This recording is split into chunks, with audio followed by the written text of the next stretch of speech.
All right. Welcome to Voice of Sinoe. We are live. Sinoe County Premier Platform is here with you. We're esoteric. Let's see. We have our routine here to make sure our sound is good. So we have to do sound check. Let me do a sound check here from the back and see.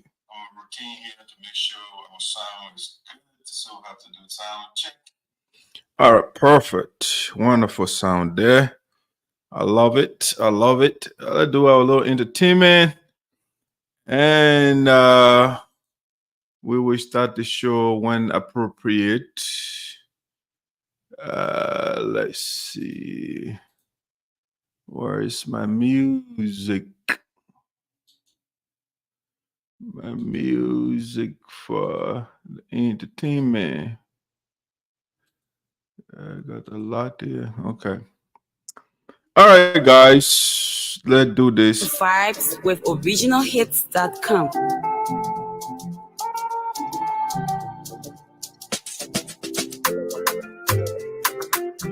Download your favorite song at originalhits.com. Pepe can go. The papa said no one to do it. Do. Clip can roach you. Lepe when you coming true. You can see. All the good gonna do for me, oh. Papa, your blessing to plant me and I get cut out to oh. You open door, you made a way. Made my enemy call it fair. They wanna wallow down me. I listen people not saying. Me only used to tell I mean, they telling me okay. Congratulations. They opening corridor for me to pass. But he said the fool say congratulations. See how you turn it around for good from the way to farewell. Congratulations. The grace I carried and on their mate, they chit and do well. Congratulations.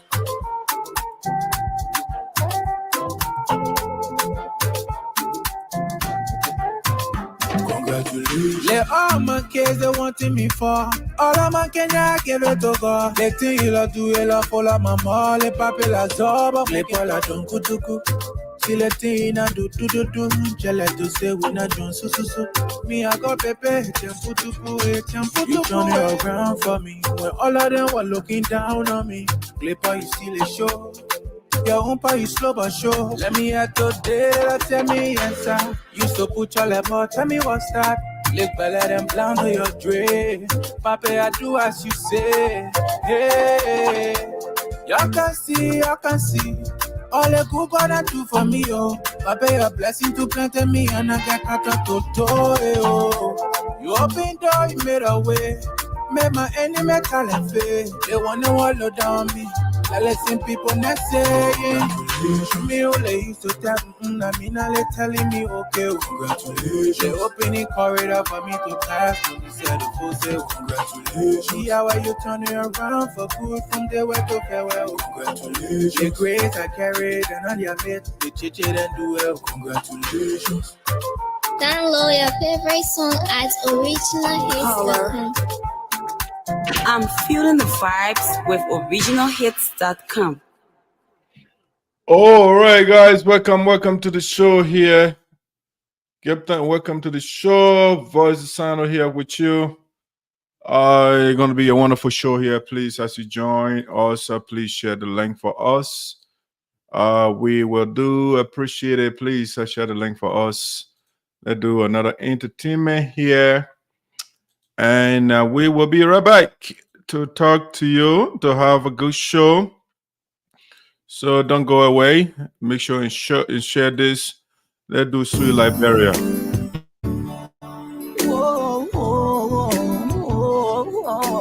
Love is all we need to make you see. This is the time to come together. Keep Liberia safe forever.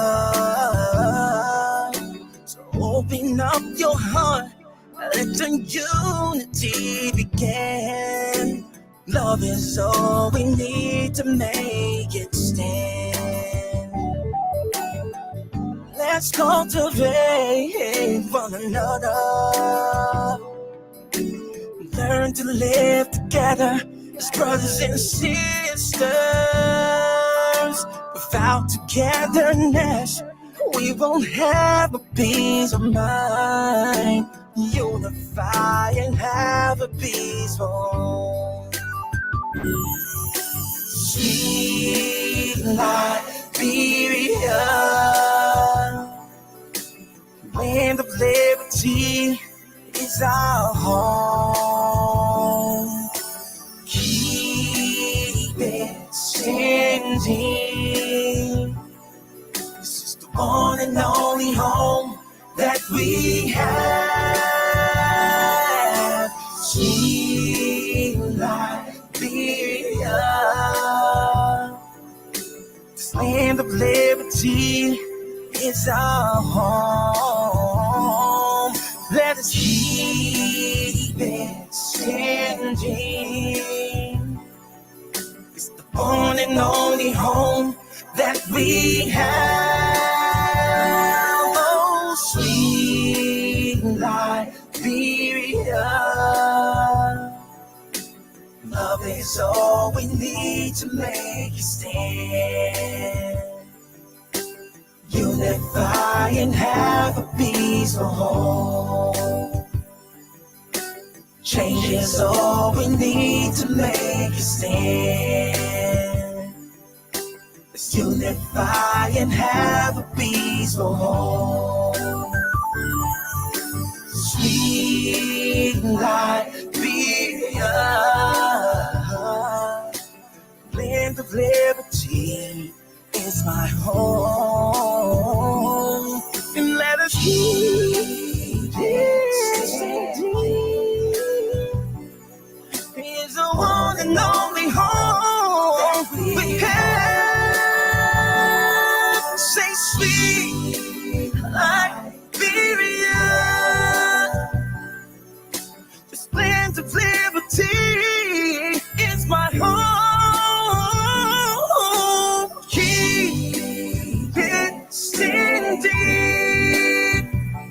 This is the one and only, the one and only, the one and only.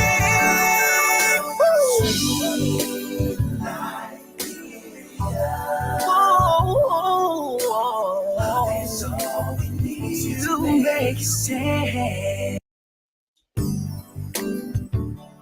Whoa, whoa, whoa, whoa. Love is all we need to make it stand. This is the time to come together. Keep Liberia safe forever. So open up your heart, let the unity begin. Love is all we need to make it stand. Let's cultivate one another. Learn to live together as brothers and sisters. Without togetherness, we won't have a peace of mind. Unify and have a peaceful, Sweet Liberia. Liberia Land of liberty is our home. is our home. Keep it standing. This is the one and only home that we have. Sweet Liberia. This land of liberty is our home. Let us keep it standing. It's the one and only home that we have. Oh, sweet Liberia. Love is all we need to make a stand. Unify and have a peaceful home. Change is all we need to make a stand. Let's unify and have a peaceful home. Sweet Liberia, land of liberty is my home. And let us keep it standing.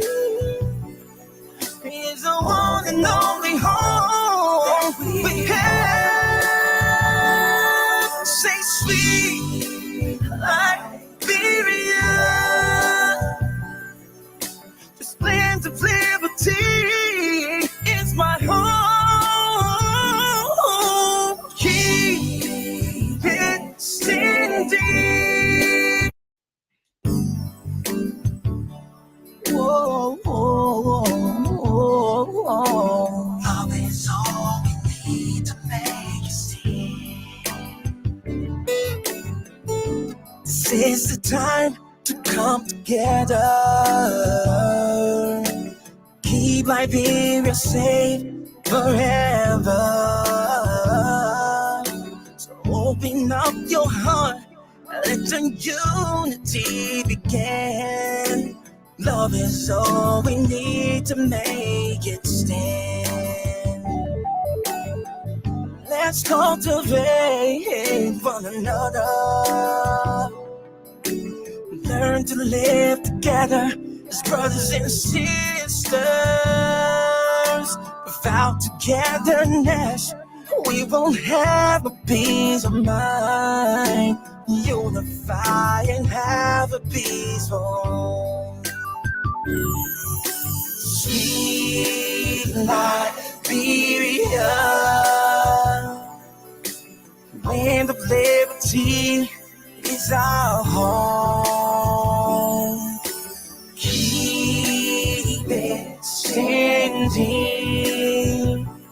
This is the one and only home that we have. Sweet Liberia, this land of liberty is our home. Let us keep it standing. It's the one and only home that we have. Oh, sweet Liberia, love is all we need to make a stand. Unify and have a peaceful home. Change is all we need to make a stand. Let's unify and have a peaceful home. Sweet Liberia, land of liberty is my home. And let us keep it standing. Share the show for us, guys. Share the link for us. We need to do. Highly appreciate it. Share on your page for us. This land of liberty is my home. Keep it standing.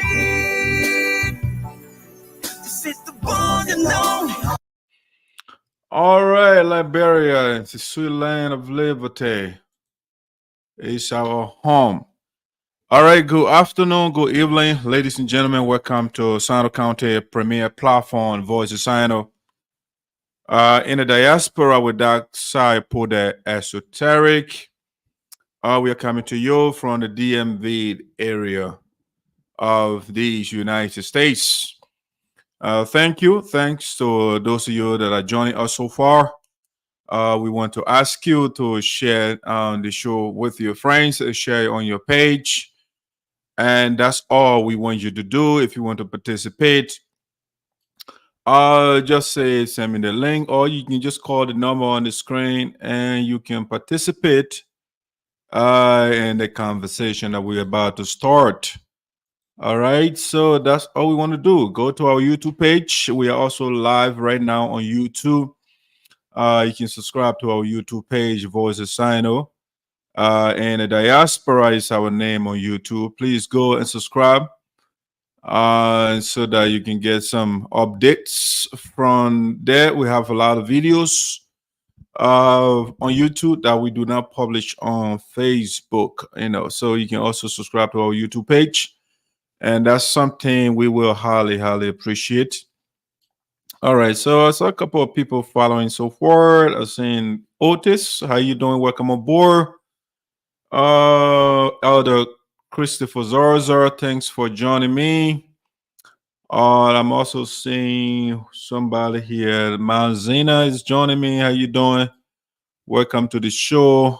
Please, you guys share the show for us, and that is all that we need from you. Nothing more, nothing less. Just share. Subscribe to our YouTube page as well. That is all that we want from you. If you don't want to share, that is also okay by us, because we enjoy what we do. So whether you support us or not, we are okay with that. Okay, we are always happy to be here, because this is a vocation that we took upon ourselves. So that whether we have viewers or not, we just try to document history. These videos, 20, 50, 60, 70 years from now, they will say, oh, there's a guy that was around and cataloging issues. People that do research, they will be able to extract some information, some of the things that we are saying on this platform. So it's up to you. All right. All right. Yeah, I saw your comment, Mr. Pantone. I didn't get a request from you guys, at least an official request. And so I cannot talk about something that I wasn't notified of. Yes, that's it.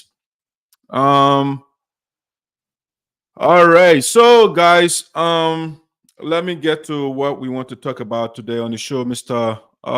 Sua, welcome aboard. Thank you for joining me. Really do appreciate your presence. Again, you guys, the only thing that is lacking that I see from our viewers, you don't share the show. And that's something, I don't know why. You don't want to share the show, but you just want to watch. If that's a preference, okay, perfect. That's what you want. But I think it's not difficult to share. You just hit that share button. It shouldn't be difficult to go on YouTube and subscribe to our YouTube page, especially when you like the content that we are producing. I don't see why you are paranoid, you are afraid, you shy to share the show. I don't see why. But again, like I already said, whether you share or not, we enjoy what we do. It makes us happy. It brings joy to us. So whether people share, I can be here by myself, nobody viewing, and I'm cool with that. I can do that because, again, when you enjoy something, it is not about the viewers, right? When you enjoy doing something, it's not about who is following you or who is listening. It's about you, right? So my goal basically is not to get a lot of people to follow me. The goal is the people of Sinoe County, specifically because the voice is Sinoe, right? I noticed that we are not properly documented. When you do a research on Sinoe County, you find information. The information that you find out there is minuscule. So as the spokesperson for the elders and the ancestors, I try to do us a favor by documenting Sinoe County, things that are occurring in Sinoe County and Liberia, and embedded the information in the belly of the internet. So those that are future generations will be able to glean, read and listen and stuff of that nature. That what I do, both writing and these videos. Okay, so again, welcome to Voice of Sinoe. We are happy to have you. Those of you that are following, whether you share or not. We again, if you want to share, feel free. If you share, we do appreciate it. All right, now let's get to business here. Things that we want to share. We are here. Hopefully, my co-host will join. If you don't join, I'm okay to be here with you. I have a contributor. Hopefully, the journalist Patrick Bolu will join. He wants to participate and share some thoughts with us as well. So hopefully, Patrick will be able to join us on this show. All right, now let's get to business here and start talking about what we want to do here.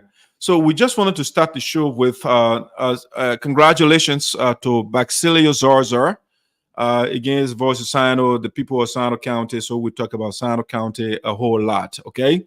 That doesn't mean we don't discuss other counties, but our understanding, our objective on the platform is to clean up our house, to clean the house called Sinoe County, right?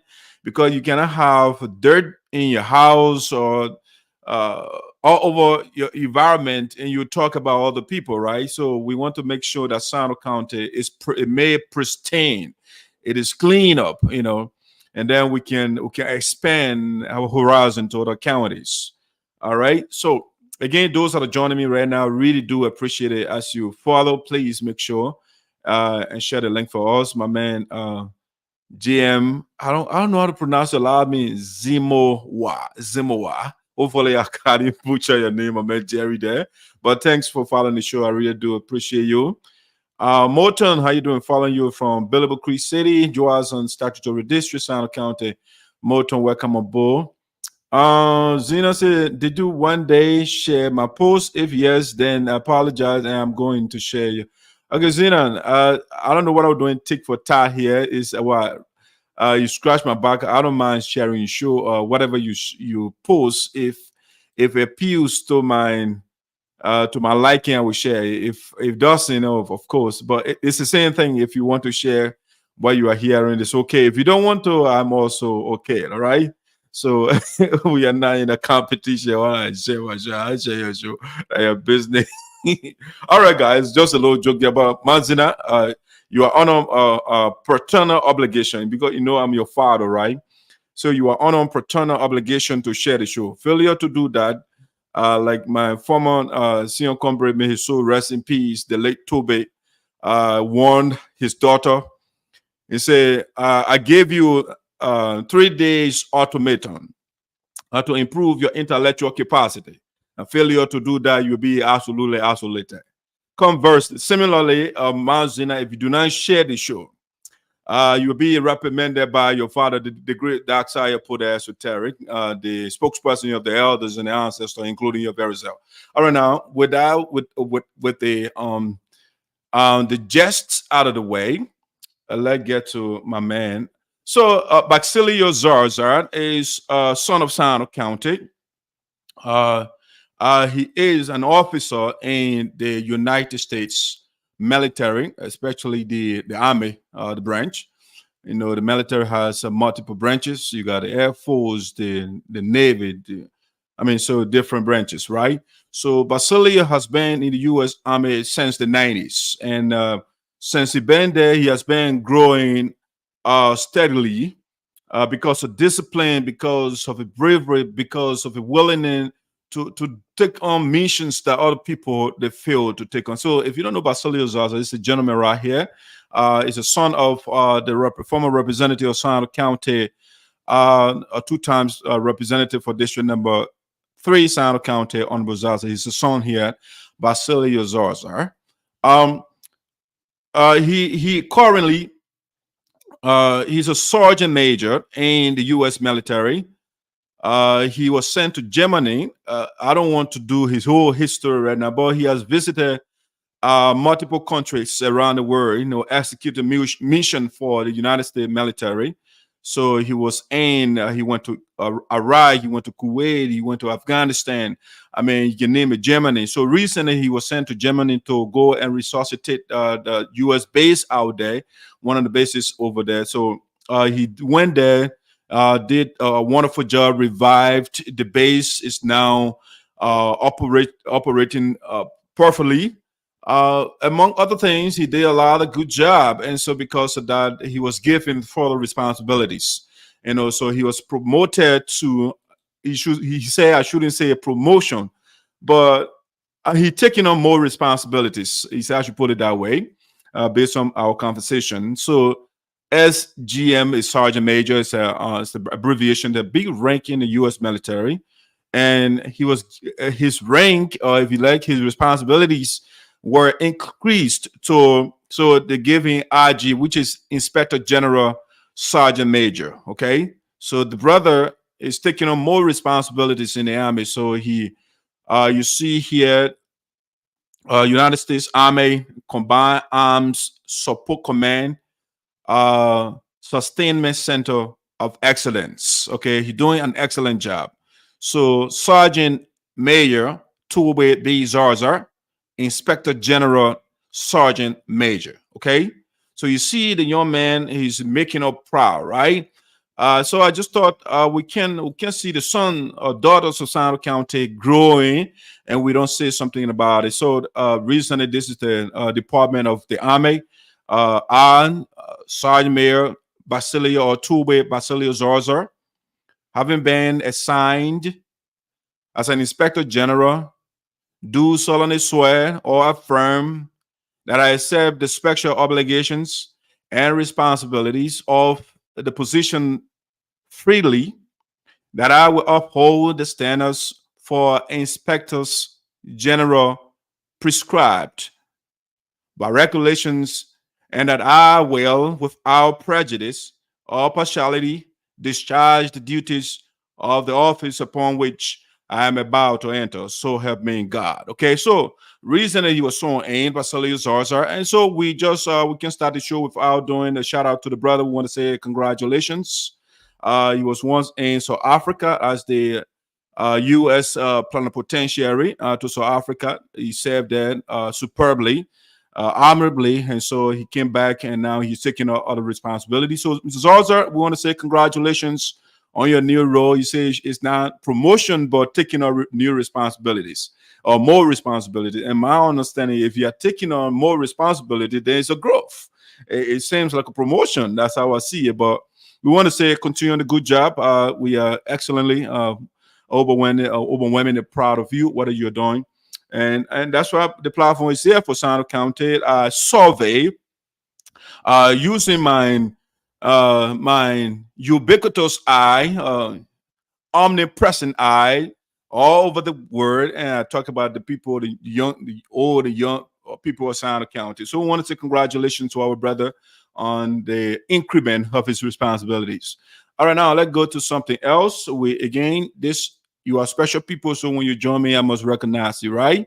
So I did recognize a couple of people already, and the first lady of Voice of Sinoe also following, and so you have to be cautious here in what you say to me. The first lady following, Madam Bolo Freeman, is following the show. Honey, welcome aboard.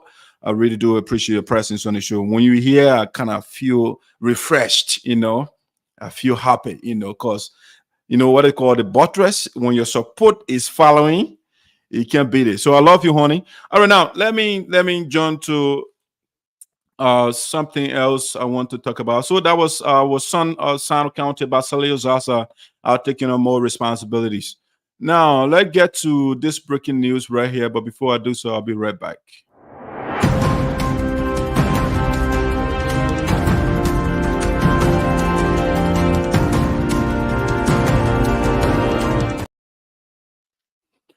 All right, ladies and gentlemen, welcome back to Voice of Sinoe. So the son of Sinoe County as well, who was a senator. He was an associate justice of the Supreme Court of Liberia, and that is Justice Joseph Nagbe was laid to rest today in the nation capital, Monrovia. So we just wanted to talk about Joseph Nagbe, Justice Nagbe, a little bit.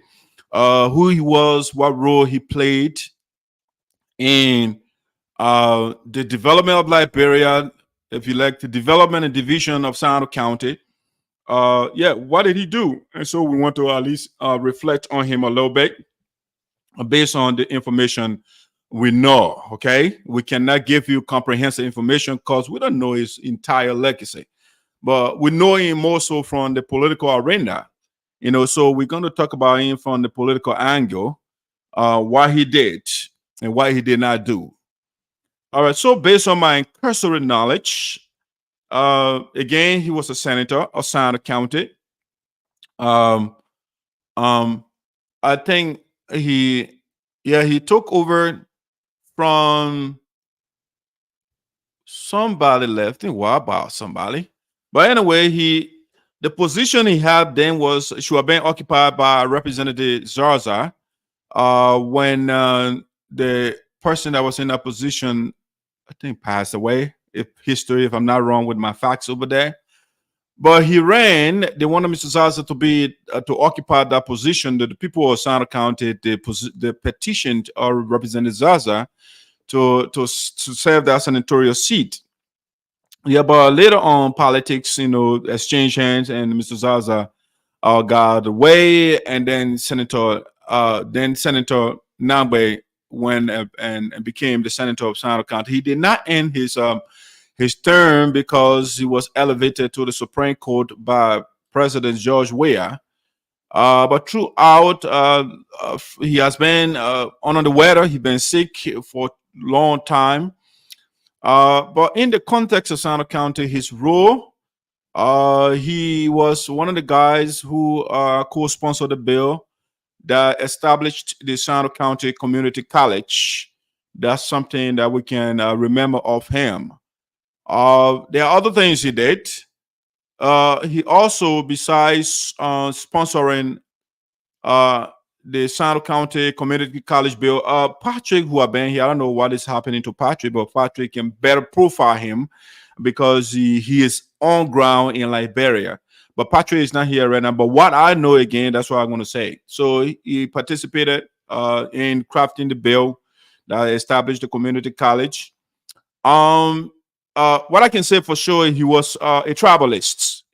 Justice Nagbe, under his wife, there was a lot of tribal fight in the county, especially in the caucus, between him and Mr. Zarzar of the Sarpo, and because he was a crew man, and so you have the tribal. For some reason, the politicians, there is a tribal tension in Sinoe County, which stems from the war. So Zarzar. The story that I can actually remember of him was on the two statutory districts in Sinoe County, the Wakaba and the Sinkin statutory districts, which were passed into law during the interim administration. And so for whatever reason, again, for the tribal reason, those districts were now operationalized. And so Mr. Zarzar became representative. He said, but why you guys created the districts and no people were not appointed to run them? So what's up? And so he tried to activate the districts, so to speak, and negotiated, lobbied with the president, Allen Johnson Sirleaf at the time. And Sirleaf nominated some people. But again, because of the tribal friction, Justice Nagbe and others, they combined and they start to run campaign against their own people in Sinoe County. You got to understand, he was a senator of Sinoe County. So he wrote a letter, as a matter of fact, to Vani Shelley, who was the Minister of Internal Affairs at the time, to not put the citizens of Sinoe County on payroll whose names were sent for employment. He wrote a whole letter, and they went back and forth, him and Zarzar. If you like, I can read that communication. Let me get to that communication quickly because I was following the activities of Sinoe County at the time. Let me see. Yeah, so they went to that fight. As a result, the people of Sinoe County, they were deprived employment opportunities because Joseph Nagbe and all of their campaigns they were fighting, they were running at the time. They ran at the time. Let me see, Joseph Nagbe. I got the communication. Let me get to that quick. Let me get to it. I thought I got it up earlier.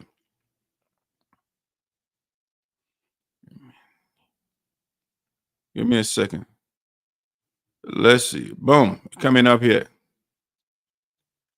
All right. So let's see. It should be up here.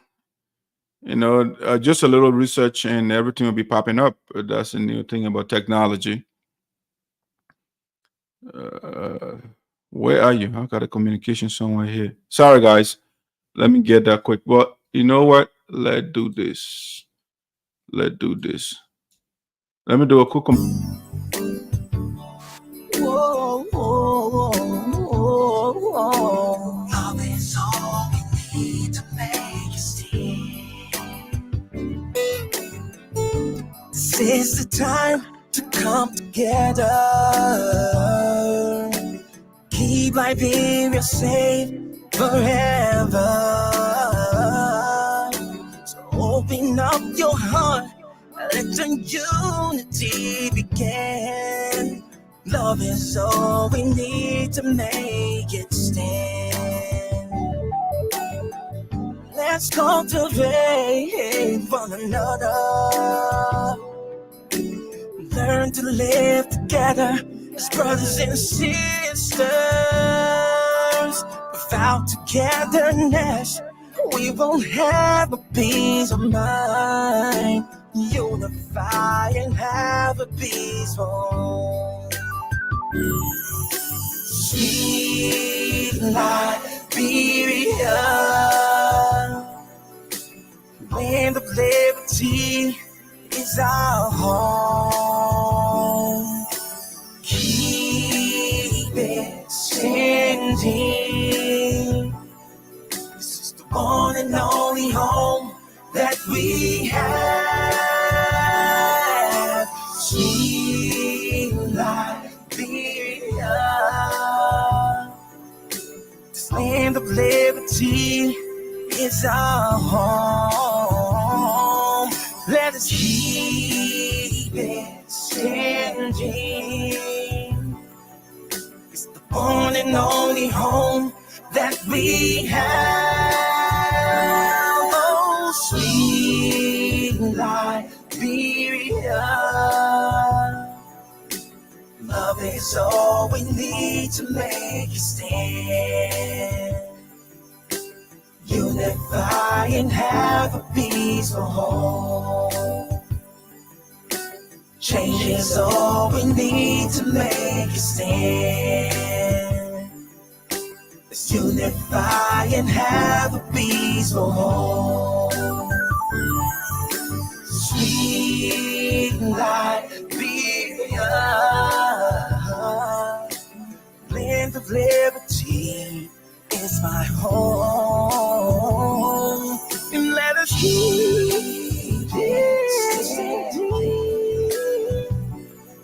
It's the one and only home. All right, ladies and gentlemen, welcome back to Voice of Sinoe in the diaspora with Sarpo the Esoteric. Yeah, we needed to bring that evidence out there to share with you. We are reflecting on the legacy of the late Justice Nagbe, what role he played in Sinoe County with respect to development and division in Sinoe County. All right, we want to just, so we were talking about the role he played in Sinoe County, at least, and I told you he was instrumental. He was one of the guys who co-sponsored the bill that gave us the Sinoe County Community College. That's one major thing I can remember very well. But another thing I can remember is the role he played in the tribal conflict in Sinoe County. When Milton Tiaje ate the people of Sinoe County development money, and he was indicted by the General Auditing Commission, GAC, or if you like, LACC. Milton Tiaje went to, he had a press conference, and Joseph Nagbe was one of the guys who went there to support Milton Tiaje for eating the people of Sinoe County money. All right? Because Zarzar exposed Tiaje, and again, because of tribalism, these guys were backing each other. They were not doing what was in the interest of the people of Sinoe County. Milton Tiaje ate the people of Sinoe County money, and the Anti-Corruption Commission of Liberia, they indicted him, and Joseph Nagbe went there to support Milton Tiaje. All right, so that's something he did. But now, among the citizens of Sinoe County, Justice Nagbe, or then Senator Nagbe of Sinoe County, he wrote a communication when the people of Sinoe County, they were supposed to get job. Let me put that communication. Hopefully it will be legible on your side. If it's not, I will read it here. I will try. That's the communication he wrote. Then to the Minister of Internal Affairs. So it was written April 6, 2017. That's when he wrote this communication. All right. And he said, Honorable Vani Saliv, Deputy Minister for Administration, Ministry of Internal Affairs, Monrovia, Liberia. Honorable Deputy Minister, okay, Justice Nagbe is writing now, then Senator. He said, I present my compliments and right to bring to your attention that the Sinoe County Legislative Caucus has been informed through its chairman, Senator Nagbe. He was then the chairman of the Sinoe Legislative Caucus. Through its chairman, Senator Joseph N. Nagbe, the Honorable Zarzar, representative for Sinoe County District Number 3, has created, okay? Remember when the district was created, Zarzar wasn't a lawmaker. But again, because they were Kaba and the Sinkin statutory districts in Sinoe County, they were for the Sarpo people, and the Joseph Nagbe, then they were tribal zealous. And so they were making allegations. They were creating stuff so that certain people in Sinoe County would not get employment. All right. So he says Zarzar created a statutory district. Meanwhile, Zarzar was not in parliament when those districts were created. Okay. So he wrote, Representative Zarzar, District Number 3, Sinoe County has created a statutory district and Sinkin, he put the name there, in Sinoe County without legislative enactment. That's why he said without legislative, so it was fake district in other words. Officials of said district have been nominated by Her Excellency the President of the Republic of Liberia, and Zarzar is believed, all right, Zarzar is believed to be maneuvering and through the Ministry of Internal Affairs to place on the government of Liberia payroll without Senate confirmation. Okay, this was the propaganda that Joseph Nagbe, they ran against their own people in Sinoe County. He was a cold tribal man, tribalist. He was running campaign against certain people in Sinoe County. This information is causing, okay, they will put their lies together and then they put it on the people. So he said this information is causing apprehension amongst some citizens of Sinoe County. The Sinoe Legislative Caucus requests the Ministry of Internal Affairs to cease, okay, to cease, I can see the placement payroll document, processing, I think that why it means a cut. I can see the full thing, right? The processing of payroll documents, if any, for officials of said Sinkin district until circumstances, the alleged creation of said Sinkin statutory district are fully established. Okay. But then Joseph Nagbe, let me read it. Kind regards, sincerely, Senator, he said Joseph N. Nagbe, Esquire, Senator, Sinoe County, Chairman, Sinoe Legislative Caucus. And then CC Milton T.A.J., who was one of the guys that were against the district as well. Joseph Jefferson Camo, CC, the man who was the secretary for the Sinoe Legislative Caucus at the time, CC Zarzar, and then Jeremiah Macaulay. Those were the guys at the time. So Joseph Nagbe, that's one of the roles he played in Sinoe County. He deprived the people of Sinoe County employment opportunity. That's part of his legacy. Again, our sympathy to the family, but he was a politician. And he contributed to the conflict in my county, Sinoe County. And so we must expose the guys. Am I happy for him to be there? No, of course I'm not. But I think he was inimical to the progress of my county. And so I must say that, okay? And under his watch as justice of the Supreme Court in Liberia, justice were not done to the people of Liberia. No, just the corruption runs amok in Liberia. When the case goes to the Supreme Court, the likes of Joseph Nagbe, they will be bribed, and that thing will go cold. This is the role that the guys play. So these were the people that were affecting our country. He was one of the guys. highly tribal. Just Judge Weah brought him because it's a crew man. And Joseph Nagbe was a crew man, and so Judge Weah put him there so they can protect his interests, and that's what the guys are doing, and that's why Liberia is not making progress. And so that's a little bit of Joseph Nagbe. Again, the people of Sinoe County, I thought for me he wasn't helpful to my county. Yes, they sponsored the bill that created a community college. But no building in Sinoe County for the bill they created. No. I mean, the budget, when they send the money, they get more money than the community college that's supposed to educate our children, the future leaders of our country. They get more money. All right. So no building for the community. It was just in name. The people will wait. The children will wait for the Sinoe multilateral students to leave before they can go at night to have classes. So Joseph Nagbe then didn't do justice to us. So they call him justice. He wasn't your justice. It was an injustice, at least to Sinoe County, from my perspective. All right, that was a little bit of Joseph Nagbe of Sinoe County. He was put to rest today in Liberia.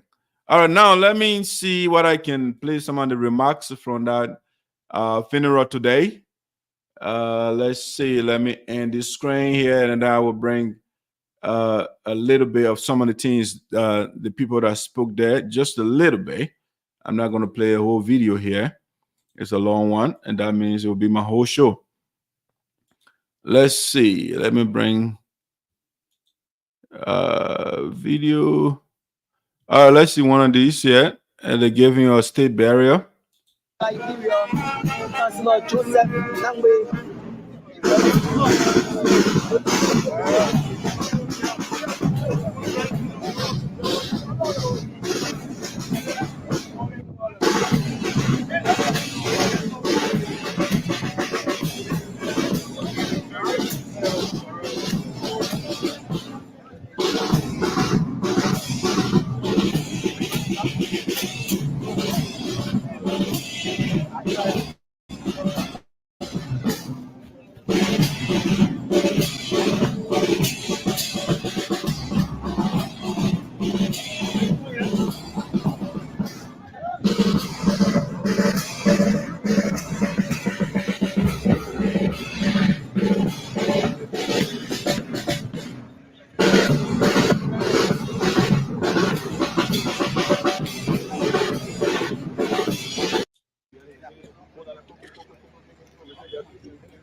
Jesus said, I am the restoration. Because I live.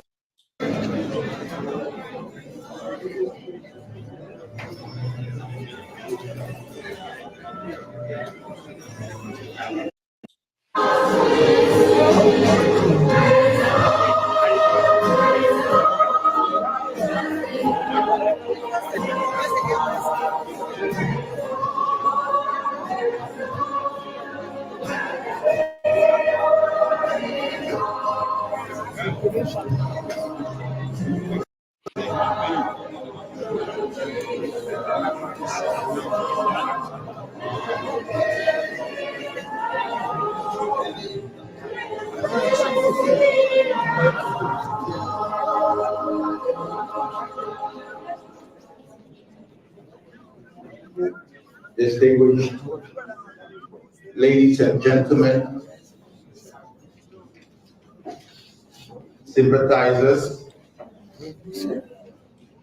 on behalf of their honors, the Chief Justice and Associate Justices of the Honorable Supreme Court of Liberia, the bereaved family, and the judiciary branch of government, we welcome you to this time of laying in state of the late.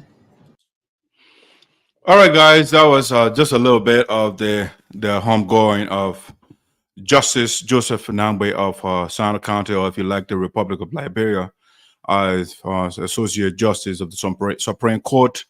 Let's see what the Sinoe Legislative Caucus they spoke here. Let me share portion of their statement with us here. So you listen to. Let's start from the president first, and then we're going to listen to the caucus. I want to say to you, all Liberians, and this is a great loss for our country, for a man, quiet, sound, who has served the man practices.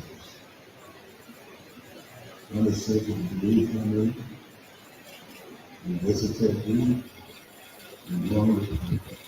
I want to say to you, good courage. God is passing in the matter of country. We say to the Liberian people, they are merciful. We ask God to have mercy on us and to remember all that He did to serve humanity. I will say,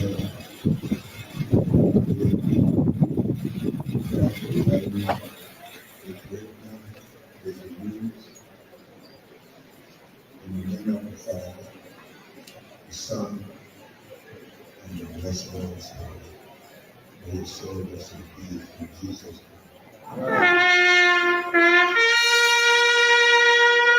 All right, that was the voice of the President of the Republic of Liberia, His Excellency Ambassador Joseph Nagbe, giving a tribute on behalf of the executive.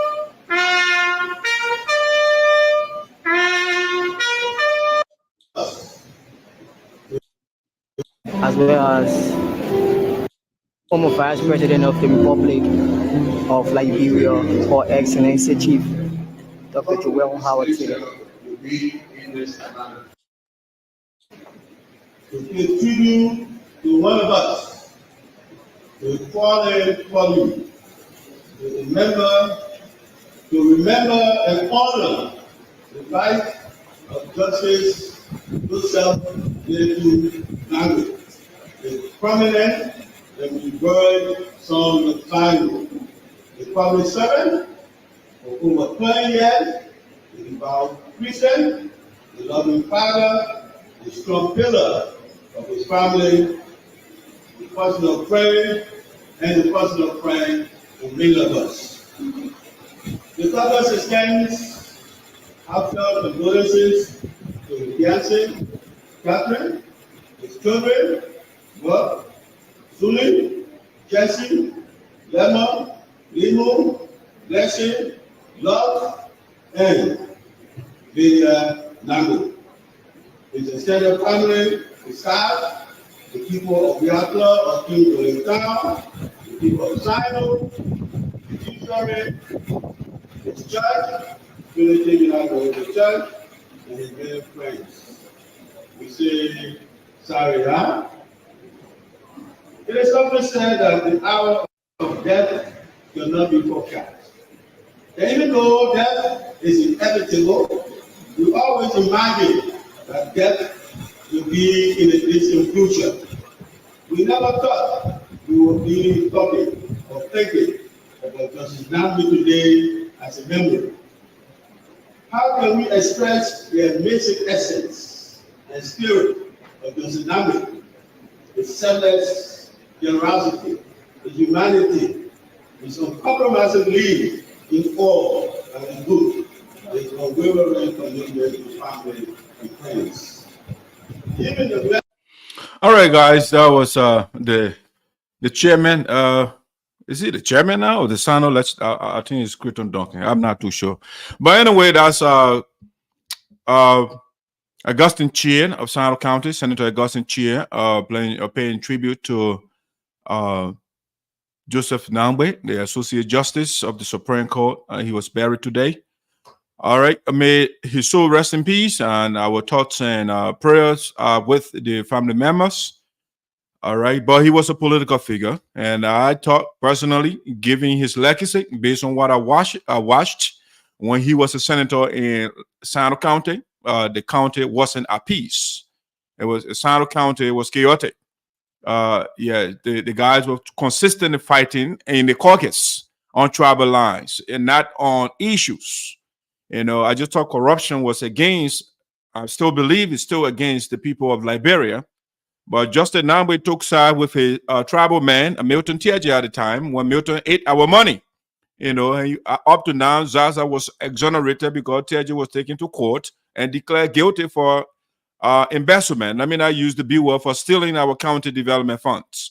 All right, Justice Nagbe was in favor of Milton Tiaji at the time when Zarzar wrote the communication to the LSCC to go and audit Sinoe County, if not GAC. Joseph Nagbe said, you know, it's a line of dichotomy has been drawn in the sand between the Sarpos and the Crews. You know, so he was a hardcore tribalist. And that's something I can say for sure, for a fact.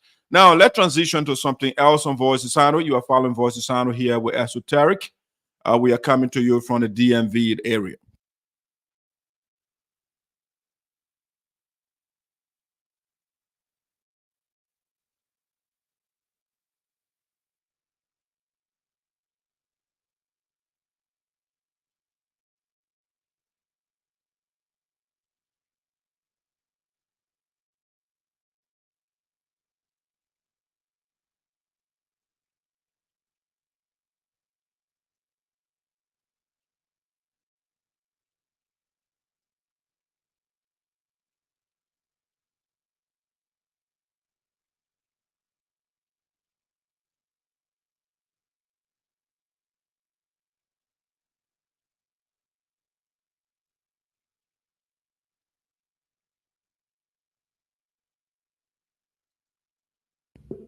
All right, sorry.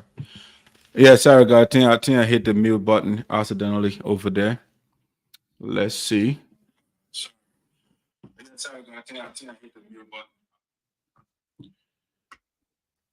All right, so that was Sinoe County. Like if you like, Republic of Liberia, Supreme Court Justice, Associate Justice Nagbe, who passed away, and he was buried today in Liberia. All right, the next thing that I want to talk about today on Voice of Sinoe here, let me depopulate some of the stuff here so I don't repeat something accidentally. Let's see.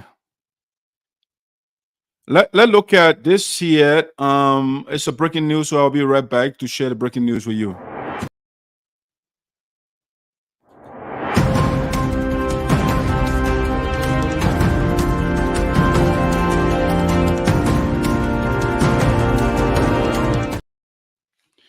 All right, ladies and gentlemen, welcome back to Voice of Sinoe. We apologize for the technical glitch we had earlier. It was, again, a faux pas on our side. We touched the wrong button. All right, so let's get to this one. It's a breaking news. There's a group called Campaigners, Sarpo Campaigners. I think I took the wrong one. That's not what I want to talk about right now. So the Sarpo Campaigners for Justice, Robert's Representative Romeo Quioh's speech. Romeo Quioh, you can see on the picture over there, standing next to Augustine Chia, Senator Chia over there on this picture, but we're going to bring his picture along. But recently, he was invited by the Sarpo Development Organization based in Minnesota. They went to Liberia for a groundbreaking ceremony. They said they want to build an event center. And so the organization, the guys that love to dance, and so they went there to dance for breaking ground. Even though a break has not been laid, but they called their representative, one of the representatives of Sinoe County from District Number 1, Romeo Quioh, to go and be the guest speaker. Mr. Quioh went there and spewed anti-Sarpo rhetoric. Everything that the people are fighting for, not Augustine, but Romeo Quioh condemned the people. He stood before them, and but the Sarpo association members, they are weird people. Somebody will come and say rubbish to them, and nobody to debunk. So the Romeo Quioh stood before them and said the Sarpo people were wrong to take the central government or Central Bank of Liberia to court for excluding them, because the bank printed a new money, the $1,000 banknote, and all the tribes in the Republic of Liberia, they said all the tribes should be represented on that money. And all the tribal groups, they have their mask, okay? So they went and took the mask of the Pele, they took the mask of the Guioh, they took the mask of the Grebo, they took the mask of the Manons, they took the mask of the Bassa, they took the mask of the Crew, they took the mask of the Loma, they took the mask of the Pele, the Kisi, the Mandingos. They took the mask, the traditional mask of all the tribes, but the Sarpos were left out. So when the Sarpos noticed that, they said, they wrote the governor, Mr. Talu, Aloysius Talu, they wrote him and said, sir, there's a mistake. And so saying he has not gone any further yet, please rectify the mistake. Mr. Governor Talu refused to even reply to the Sarpo people message communication. He refused to reply to acknowledge the communication of the people. He refused. So they sent the Sarpo campaigners, they sent another communication to the bank governor, Aloysius Talu, and said, sir, we're sending you a communication with reference to XYZ regarding the new money. You excluded us. So we are just doing a follow-up. Again, the man did not acknowledge the Sarpo people. All right. So the Sarpos thought that, they were being disrespected. They were being put down. They were being marginalized by the government. Remember, you have to know that the Sarpos are also taxpayers in the country. All right. They contribute. They have a long history in the country. When Liberia was being oppressed and suppressed by, or should I say, the indigenous people, were under the yoke, were under the tyranny, were under the hegemony of the American Liberians, the guys that led the country for 130 plus years, the majority of the people, the indigenous people, the slaves that came from the United States that went over there, the exact thing that the white people did to them on the plantation, when they went to Liberia, they replicated that same thing. Remember what Dr. Ray Higgins said? The mind cannot think what it doesn't know. So the guys came from the plantation. So when they went to Liberia, they had plantation philosophy, plantation mentality. And so when they went to Liberia, they implemented the plantation mentality. What they learned from the plantation, what the slave masters did to them on the plantation, they replicated that. They subjugated the indigenous people for 100 plus years in Liberia. And so people, they needed men and women to come and stand up to these tyrants. All right? They got a party they call the True Weak Party. If you are not a member of that party, you cannot get a job. As a matter of fact, political participation was closed in Liberia. The political space was closed. It was only open to members of the True Weak Party. That's right. Liberia. So it took the likes of Thomas Wesson, who was the first indigenous vice president of Liberia. It took people like Deacon Kala. It took people like Joe Wally. It took people like Oscar Quioh. Those are Sarpo people. They were part of the progressives in Liberia that fought against the tyranny of the American Liberians. They fought. They did not sit, the Sarpo did not sit back in the liberation of the country. in the inclusion of all the people in the country. The Sarpos were active. They play active role. But despite of all of this, despite their prominent role in the liberation of the country, they were excluded. They have been marginalized in the country. When the Sarpo men say, oh man, we don't get time for the people. And when you find out some of these people did not participate in the liberation, they were cowards. They were afraid of the powers that be at the time, the American Liberians, tyrants, the oligarchs. They were afraid of them.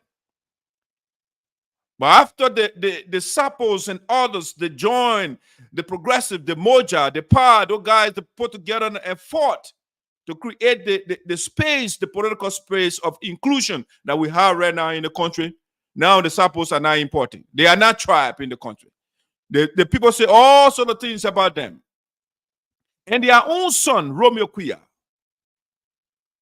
is now joining those that oppose the Sarpos in the country. Romeo Quioh, unfortunate man. The man has joined the opposition to go against his own people. The man that said that ran on adequate representation. The man that ran on healthcare delivery. The man that ran on development. The man that ran on women empowerment. The man that ran on youth empowerment or rehabilitation. The man that ran on agriculture development. Romeo Quioh has not tackled any of these things. But Romeo Quioh is going against the interests of the people. When you say adequate representation, my understanding of that is you will seek the interest of the people, what the people want, because you are their representative. You will propound that to your comrades. You will try to articulate that. But no, Romeo Quioh is against the interests of the people that elected him. He is not adequately representing the people. And so Romeo Quioh went to this Sarpo Dancers Association program, and he went there and talked rubbish. And so the Sarpo campaigners, the guys that are campaigning for justice, for the Sarpo to be represented in the country as well, because they are active participants in the liberation of the country. They were there when the American Liberian came. The Sarpos were there on the ground. And so their own son, Romeo Quioh, has now become the new enemy. He is the new enemy in the Capitol building, and everything that is in the interest of the Sarpos, he fights against it. That's what Romeo Quioh is doing now in the Capitol building, because it is no longer adequate representation. It's now adequate suppression of the people, adequate disrespect to the people. It's adequate rudeness to the people. That's why Romeo Quioh is now exuding in the Capitol building. Or he is not leaving, now he's leaving the Capitol building and standing before the people and disrespecting them and saying, you know what? You are wrong to take the central bank to court. You are wrong to advocate to be a tribe in Liberia. You are wrong. You are not to do that, because you are subhuman. You are less than the other tribes in the country. And so you don't belong on the new money. No. I'm against the Sarpo people taking the central bank to court. But Romeo Quioh, the last time I checked, the courts were established in the country when if you think somebody wrongs you, to go there to see what you are saying is true or false. And that's what the court was established for. But Romeo Quioh, I don't know whether he wanted the Sarpo people to go on riot to break things. The people are going through the judicial process, the process that says that, that can determine who is right and who is wrong. The people are going through the due process, the law. Romeo Quioh says it's wrong to take the people to court. Don't do that. It's wrong.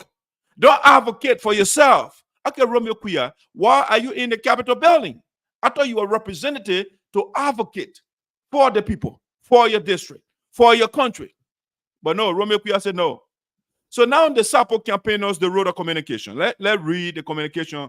Rubbishing Romeo Quioh's nonsense he wrote, or he said, during that campaign, during that program, the SADOS program. Let's share that communication with you. We're going to read it together. Let me put it on the screen. The guy did a wonderful job. Romeo Quioh is miseducated. He's one of those guys. Cato Wilson said the miseducation of the Negro. He's one of the guys, miseducated. All right. So he goes there and says nonsense. All right. Let's see. Let me zoom in a little bit so we can see it more. All right. That, I think it's big enough for us to see. I will bring it up or down a little bit so you can see the title of the communication from the Sarpo Campaigners. All right. This is what the guys wrote. Let's read it together if you can. Let's do that. Let me put my bullet point here.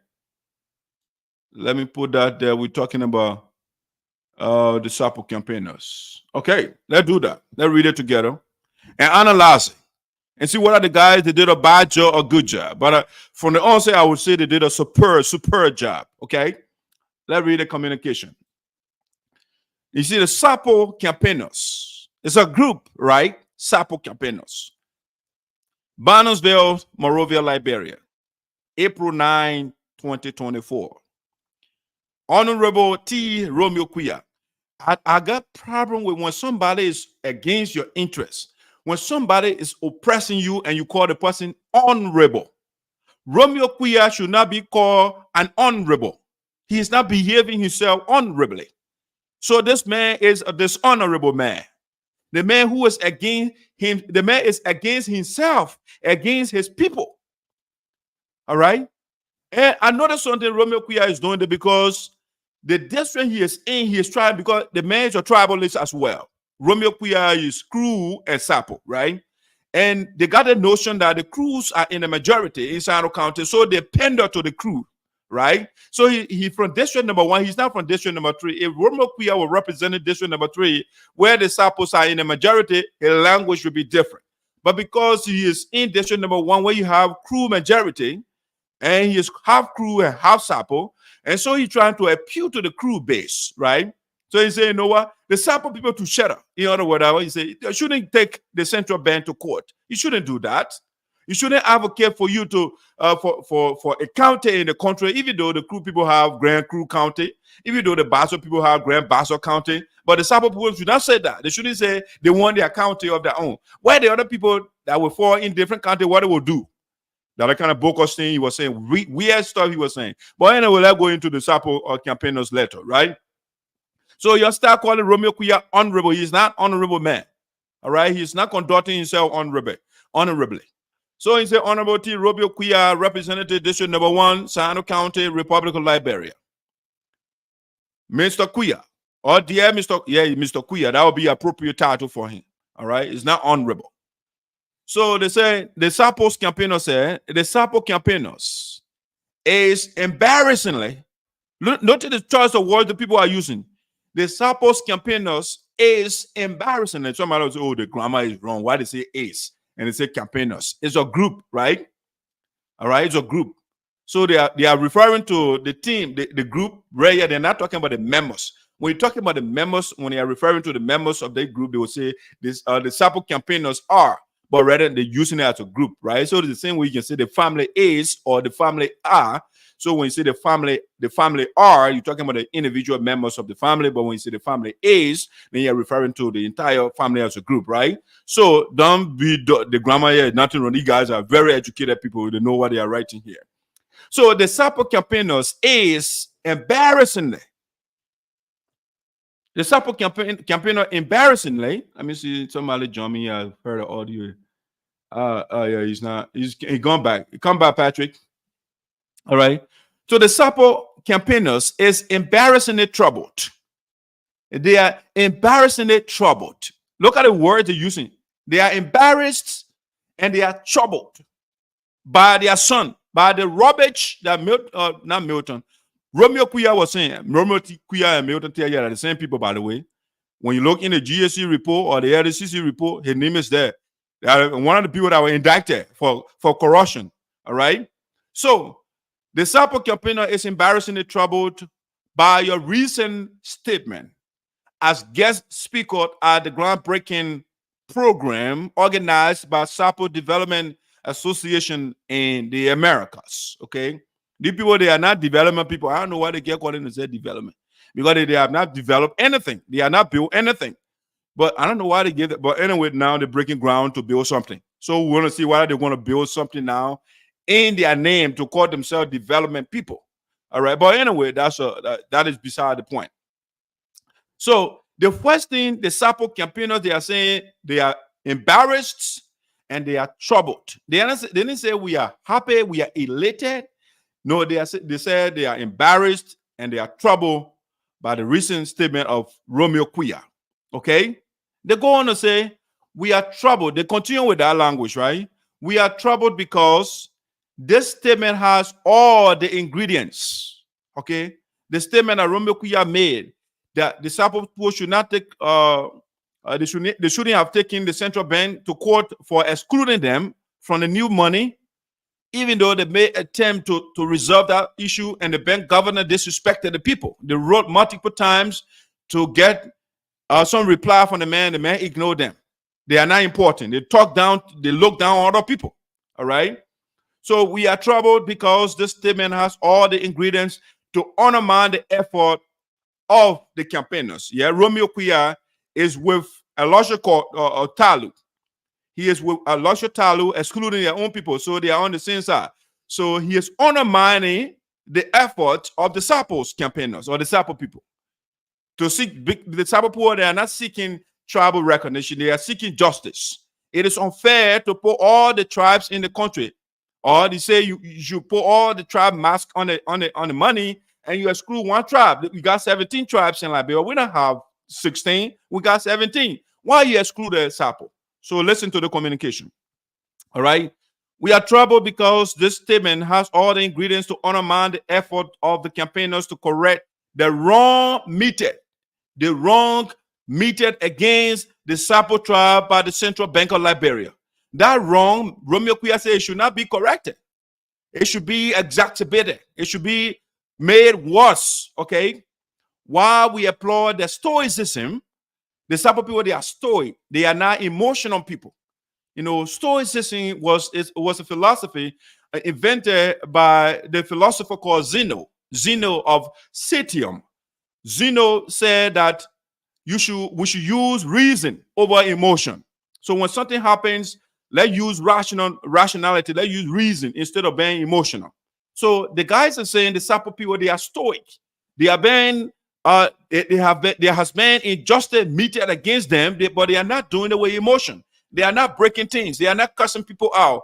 They are going through the law to seek justice. That's the reasonable thing to do. That's the rational thing to do. But Romeo Quioh said, no, the people should not do that. All right? I'm against that. We are troubled because this statement has all the ingredients to undermine the effort of the campaigners to correct the wrong meted against the Sarpo tribe by the Central Bank of Liberia.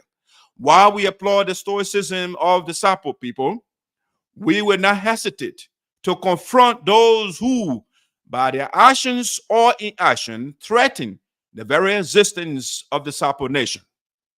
And I'm with you here, okay? The Sarpo people existence is being on a question mark. As a matter of, it's been threatened by the likes of Elisha Talu, the bank governor.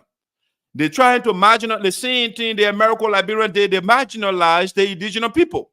The indigenous people were paying tax without representation. Elisha Talu said, I am resuscitating that philosophy. Buttressed by Romeo Quioh. Romeo Quioh said, I'm in support of Elisha Talu, excluding the Sarpo people from the new money. They should not talk. It's wrong to take Elisha Talu to court. It's wrong. While we applaud the stoicism of the Sarpo people, we will not hesitate to confront those. Yes, I'm here to join the guys of justice, to confront whether it is the Sarpo people, whether it's the Kru people, whether it's the Loma people that have been, whatever tribal group that has been marginalized, that has been trampled upon in Liberia. I'm with you. I'm not with Romeo Quioh, who said the people should not fight for their rights. They should not speak against injustice. No, I'm not with Romeo Quioh. I'm with the Sarpo campaigners. All right, so they're going on to say the campaigners is constrained. Sorry, the campaigners is constrained to remind you. They reminded Romeo Quioh, right? This campaigners is constrained to remind you that you do not represent the Sarpo ethnic group. That is a fact. You do not represent the Sarpo ethnic group at the legislature. No. You represent electoral district number 1, Greenville, Sinoe County. All right. You occupy such a position that whenever you speak or misspeak, it has the propensity to influence people, particularly the gullible ones. There are people that are very, very gullible that can be convinced easily, relatively easily. And given the position that Romeo Quioh occupies, the guys are saying your language, when you misspeak, it has the tendency, it has the power to influence the gullible ones, the ones that don't want to think for themselves. Okay? The guy went on to say, Representative Quioh, from your statements, we can safely conclude that you are not knowledgeable. No, he's not. You are not knowledgeable on this particular subject matter. No, he is clueless. Romeo Quioh is clueless because the nonsense the last show will play his statement. For example, the guys went on. You stated that you do not know how tribes came into existence. Okay? So if you don't know how something came into existence, why you speak to it? Okay? Romeo is speaking to something that he does not know. For example, you stated that you do not know how tribes came into existence. That you do not know Sarpo people have a mask. Imagine. Romeo Quioh is saying he does not know Sarpo people do not have mask. Okay? Romeo said, Sarpo you say Kereblea. I believe you say Kereblea, Romeo. And I Sarpo people get ma. Sarpo you say I believe you say Kereblea. Huh? On say Kereblea. Deti ampo atenie. Nyimo nyikwa ofinfin de nyimo nyikwa ne mure busa amure nyimo dwai ne satabata sabo nyu se kere jubable abli nyu se kere jubable ya Romeo de nu Romeo. Yes, Law Aton is right. Power tends to corrupt. Absolute power corrupts absolutely. Romeo Quioh got power right now. So the man, his whole mind has been corrupted. He has been overwhelmed by arrogance. Our people don't have masks. They don't have traditional masks. They don't have devil. Our people, the Westerner will say devil. Our mask dancers, we have mask dancers. They did when you Westerner, I think it was Ellen Johnson's leader went to Sinoe one time. You saw those mask dancers. I believe you want to in season. Ebe Jurona Fan, Ebe Jaw Club, and back with it. Your club, I see that son here. Romeo Lale, I say Kirejubable. I can't say Jubable. And nonsense that man talking. The Sarpo don't have mask. The man is a nonsense man. He does not know what you're talking about. That's what the campaigner said. Romeo is not knowledgeable on this matter. He is clueless. They went on to say, you do not know how tribes are recognized.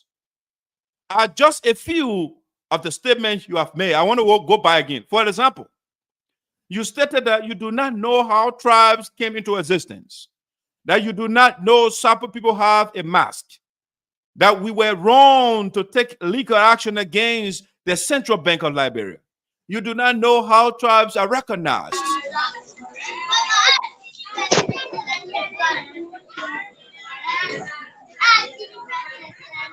Hey, Patrick.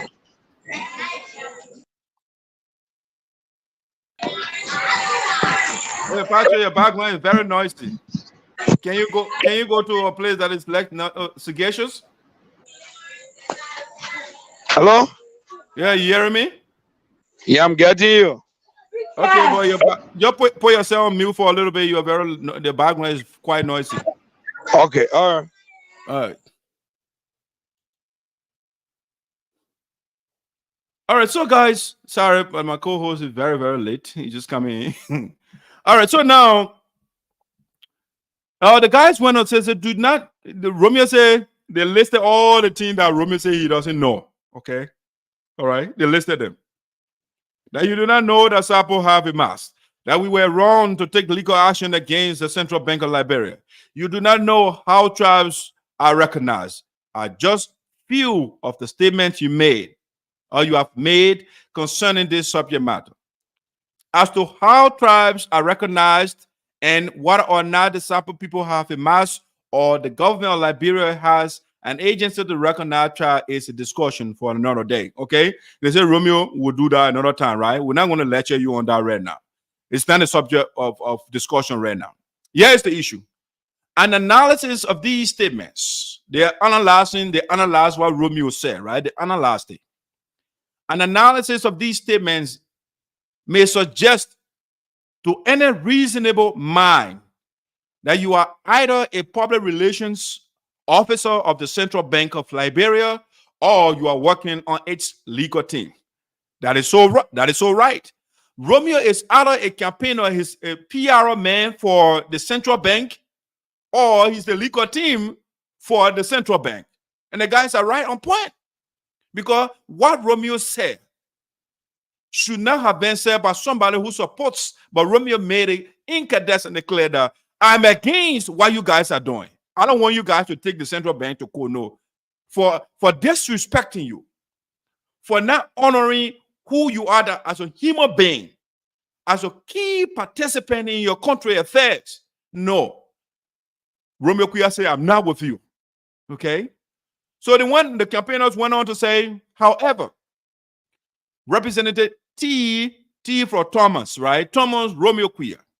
The campaigner is not surprised because you posted in the chat room of Sarpo Campaigners from the beginning of this battle with the central bank that we were doomed to fail. All right? Romeo Quioh is a fortune teller. He sees the future. The man is the next to demons. He can predict the future. So when the people took the central bank to court for injustice, Romeo Quioh said, you are doomed to fail. And so he went before the Sarpo dancers in America to regurgitate the nonsense that he said in the chat room. Okay?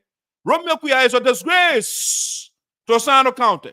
He's a disgrace to the Sarpo people. He's a disgrace to the Crew people. He's a disgrace to the Republic of Liberia because he is repeating history. What the American Liberian did and suppressed the indigenous people, that what Romeo Quioh is doing. Because some of our indigenous brothers and sisters, they have copied the bar philosophies of the American Liberian and applying it on their own people. So Romeo Quioh is one of them. He is one of them. And so, you know, he said, you will fail Sarpo people for taking the central bank to court, for taking Alusha Talu to court, for disrespecting you. So they went on to say the campaigners letter, I enjoyed the letter, the men did good. They did good. I thought they were going to be quiet because I talked about it last show. I said, I wanted these guys would let it man to go with impunity. They would not hold a feet to the fire. And they did just that. However, Representative T. Romeo Quioh, the campaigners is not surprised because you posted in the chat room of Sarpo Campaigners from the beginning of this battle with the central bank that we were doomed to fail. Okay? That the man that the Sarpo people sage, that he sees what will happen. He knows the future. The man is omniscient. He knows everything. Okay? So he telling the people you will fail. He went on to say, or the campaigners went on to say, we also remember that while you were serving as superintendent of Sinoe County, after eating the morning together with Romeo Quioh, this is, I mean, with Milton Tiaji, right? We also remember that while you were serving as superintendent of Sinoe County during the 2015 Independence Day celebration in Greenville, Sinoe County, an attempt was made to change Sarpo National Park. The man is a threat to us. We got to watch out for him. The man wants to obliterate and annihilate the Sarpo people from their own land. Romeo Quioh, when he was superintendent of Sinoe County, he made an attempt to change because he does not want anything to bear the Sarpo people name in the Republic of Liberia because the Sarpo people, they are meaningless people. They're worth nothing. They are not supposed to be recognized. Their name is not supposed to be on anything in the Republic of Liberia, even though the Sarpos produce the Oscar Jai Quioh, the man who represented the civilians in the country when the likes of Milton Tiaji, they were supporting the macabre war of Charles Taylor. It was Oscar Quioh, that represented the citizens of the country, the leading civilian leader, because they had a power sharing agreement. When the rebels, they got the different groups taking different ministries. It was Oscar Quioh that was representing the citizens of Liberia, a Sarpo man. When Romeo Quioh wasn't around, it was people like Thomas Wesson that stood up to the tyrants to free the indigenous people. It was Deacon Carlo that stood up to the tyrants that used to carry out, they force our people to carry them on their heads. They force them, they beat our people. Taxation without representation. It was Joe Waller then that stood up. But no, Romeo Quioh said, the Sarpo National Park, they should not bear the Sarpo people name. He made the attempt, he failed. And so we have to watch out for Romeo Quioh. The Sarpo people, we know our enemy. Romeo Quioh is one of them. Romeo Quioh and Elisha Talu, they are our enemies. And we got to watch out for them. They are up to something. They are the Neo-American Liberians. They are the American Liberian incarnate. So suppress we, the indigenous people. So the campaigners went on to say, we also remember that while he was serving as superintendent of Sinoe County during the 2015 Independence Day celebration in Greenville, Sinoe County, an attempt was made to change Sarpo National Park to Sinoe National Park. Okay? The man does not want Sarpo people need to be on anything. So the campaigner went on to say, the Sarpo community, through its chairman, the late Narrison Tolly, resisted the attempt. The man resisted. The late Narrison Tolly, may your soul rest in peace. You are a gallant man of justice. May you live with the ancestors in peace. May your memory live forever. And we will make sure that your memory continues, because we have an enemy in our midst called Romeo Quioh, the enemy within. And we will protect your legacy. You protected our interest for Romeo Quioh to change our name. He does not want our name to be on anything in the Republic of Liberia. So now, the late Narrison stood up to Romeo Quioh. And that is why the Sarpo National Park, up to now, it has the Sarpo people name. I had been for Romeo Quioh, it would have been Sinoe National Park, and not Sarpo National Park. No, Sarpo, I mean, you have different people represented on the money. But Romeo Quioh said, no, the Sarpo name should not go there. They should not go, their name should not bear anything in the country, even though he's a Sarpo man. He was nurtured and raised by the Sarpo people. Our mother, the Sarpo mother, they nurture him. She fed that man with her breast milk. And Romeo Quioh said, mother, the recompense, the reward that you deserve is for you to be nobody in Liberia. I will fight against you. So Romeo Quioh is the man. He represented now, he can say nonsense to our people. Some of us who are here, you know that our community, the people we got a bunch of cows now, and not everybody, but people, they got their pacifistic philosophy. You know, let's avoid conflict. You know, that not speak. When something is wrong, they say, oh, don't talk about it. When you talk about it, you are the one that caused. No, Romeo Quioh is the one that causing conflict. Not that's how you put that. No. When Romeo Quioh does not give me something to talk about, I will not talk about it. But Romeo Quioh is the one that gave me something. He's a tribalist. He's a hater of the Sarpo. And I will say it. He's an enemy of the Sarpo people. When you say the people's name should be erased from the Sarpo National Park, it should be Sinoe National Park. So the people wanted to say the Sarpo campaigner wrote. The Sarpo community, through its chairman, the late Narrison Tolly, resisted the attempt. You and other Sinoe leaders said it was done for reconciliation purposes. Yeah, that was the weird reasoning that Romeo Quioh never provided. Oh, that is Sinoe National Park created a conflict in the country?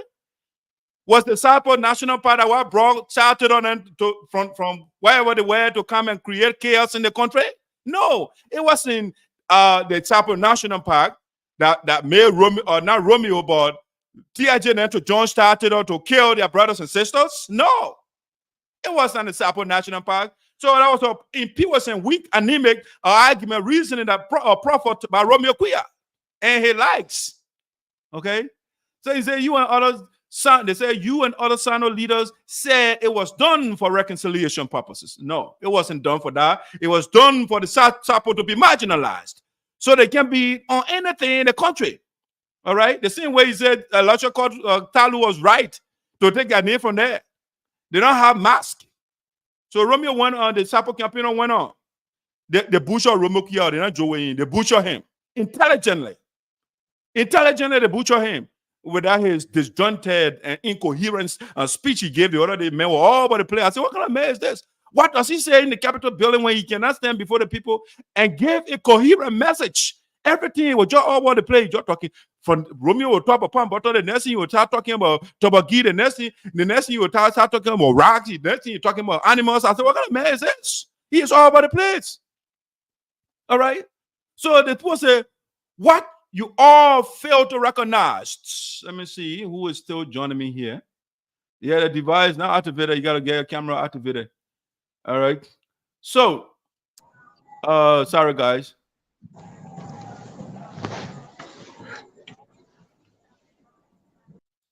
All right, let me see. Sigesha, okay, be quiet there. Let me read the communication, and maybe I can bring you in to give your view. Okay. Sigesha, are you hearing me? Yeah, I'm getting you. Okay, just put yourself on mute for a second. I'll bring you in if you want to participate on this particular subject. All right, so the campaigners went on to say, however, Representative T. Romeo Quioh, no, maybe I jumped. However, Representative T. Romeo Quioh, or Quioh, I should say, the campaigner is not surprised because you posted in the chat into the chat room of Sarpo the Polable from the beginning of this battle with the central bank that we were doomed to fail. We also remember that while he was serving as superintendent of Sinoe County during the 2015 Independence Day celebration in Greenville, Sinoe County, and the attempt was made to change Sarpo National Park to Sinoe National Park. Romeo the campaigners went on to say the Sarpo community, through its chairman, the late Narrison Tuli, resisted the attempt. You and other Sinoe leaders said it was done for reconciliation purposes. What you all fail to recognize is that the Sarpo National Park was created by an act of legislation. Okay, the lawmaker was the one that did that. So if you want to change anything, then you carry a petition to the Capitol building and they change it. But you cannot arbitrarily change something that was made law of the land. You hate yourself to the point where you want to contravene the law. You want to take the law into your hand. You want to be above the law, even though they say rule of law. We are ruled by law, but Romeo Quioh, they want to be ruled by man. So they change what we put into law and they want to change it. Okay. What you all fail to recognize is that the Sarpo National Park was created by an act of legislature, right? Which must be replaced or must be repealed, which must be repealed before the name can be changed. The guys made that point, right? They went on to say, let's get this clear again, Mr. Quioh. I'll let the father you remove that honorable because he's not honorable man. Okay? Put yourself on mute, Sigesha, please. The campaigners did not go to court to seek tribal status. No, that's not what the guys went to court for. The campaigners did not go to court to seek tribal status or recognition for the Sarpo ethnic group. The case filed by the campaigners against the central bank is intended to restore our rights as an ethnic group, which were violated by the bank by excluding our mask from the $1,000 banknote, while other tribal masks were included. That's the purpose of the lawsuit. They were not seeking tribal recognition. No, they are saying we have our traditional mask, and this mask should be also on the money. I don't see anything wrong with that. Romeo Quioh said, no, it's a wrong route to take the people to court. Even though the guys went to, they respected Mr. Talu, and said, Mr. Talu, from the onset, you made a mistake. Please rectify it. And Mr. Talu said, I will not even acknowledge the people. The people sent another communication to follow up and say, Honorable, they call you Honorable Chief, you made a mistake. We sent a communication for you. You did not acknowledge the communication. We are sending you, do your follow-up again. The man did not still acknowledge the people. At what point does Romeo Quioh become man and say, you know what, enough is enough? Elisha Talu, you are not important than me. You are a government official because of us. The government, they say the government of the people, by the people, we the people. So you can't exclude me from my own money? No, I'm a Liberian too, or we are Liberians too. So why are you printing our currency and you say everybody should be included, but you're excluding major players in the political affairs of the country? All right? Why are you excluding us? So the guys went on to say, we are absolutely convinced that the issue of rights is judicial. Yes, the issue of right is judicial. It's not Romeo Quioh that will decide, that will make it a declaration in front of Sarpo dancers. No, in the Americas. The issue is judicial, that the law can decide what is wrong and what is right. It's not Romeo Quioh. No, it is only the courts and not legislature that can grant, restore, or take away rights. Okay, the lawmaker, they can only make a law. All right, the guy in the Capitol, they can make the law. But whether the law is right or wrong, it's the judiciary branch. The judicial branch of government can decide that. They're the one can interpret the law and say this is right and this is wrong. It's not Romeo Quioh. Romeo Quioh, since he got in that Capitol building, he has not sponsored one bill. But he's telling us what is right and what is wrong. He doesn't know that his own people have tribal masks. He does not know that the type of people they got masks. How can that man represent you when he deny who you are or who he is? I go on, ladies and gentlemen, the guy did a great job, wrote the letter. Brilliant. They did a brilliant job. Additionally, they said Romeo Quioh, the point that will give you above, that will give you more. That will add it all. Additionally, there is abundant evidence, plenty, incalculable, immeasurable, plethora. I mean, I can go on. You all know plenty of words. The guy said there is abundant evidence that Sarpo is one of the 17 tribes of Liberia. All right? For example, they gave you example, waiting for Romeo Quioh to debunk what the guy said in the communication. We are waiting for Romeo Quioh. For example, the civics books now approved by the Ministry of Education for teaching and learning in the Republic of Liberia settled the argument. And the guys, they gave the reference. Citizenship, Education, Family, and Social Protection, grade 5, page 11. They gave you the reference. Romeo Quioh can go there and disprove them. They are teaching our children right now in school. When you teach the people that are 16 tribes in Liberia right now, you are teaching the wrong education, if you like. You are giving them antiquated information, old school, obsolete, antediluvian information that what you are sharing. It's like somebody teaching, like the guys right there pointed out, like you are saying, there are 9 planets in the solar system when there are 8 planets. Pluto was demoted. It's called dwarf planet. It does not meet the qualification of the planet. So they demoted Pluto, okay?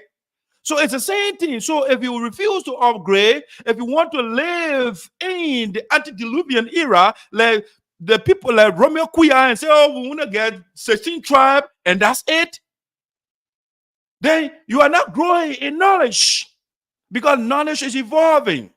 Okay? It's evolving right now. So the guys gave the debunked Romeo Quioh right there.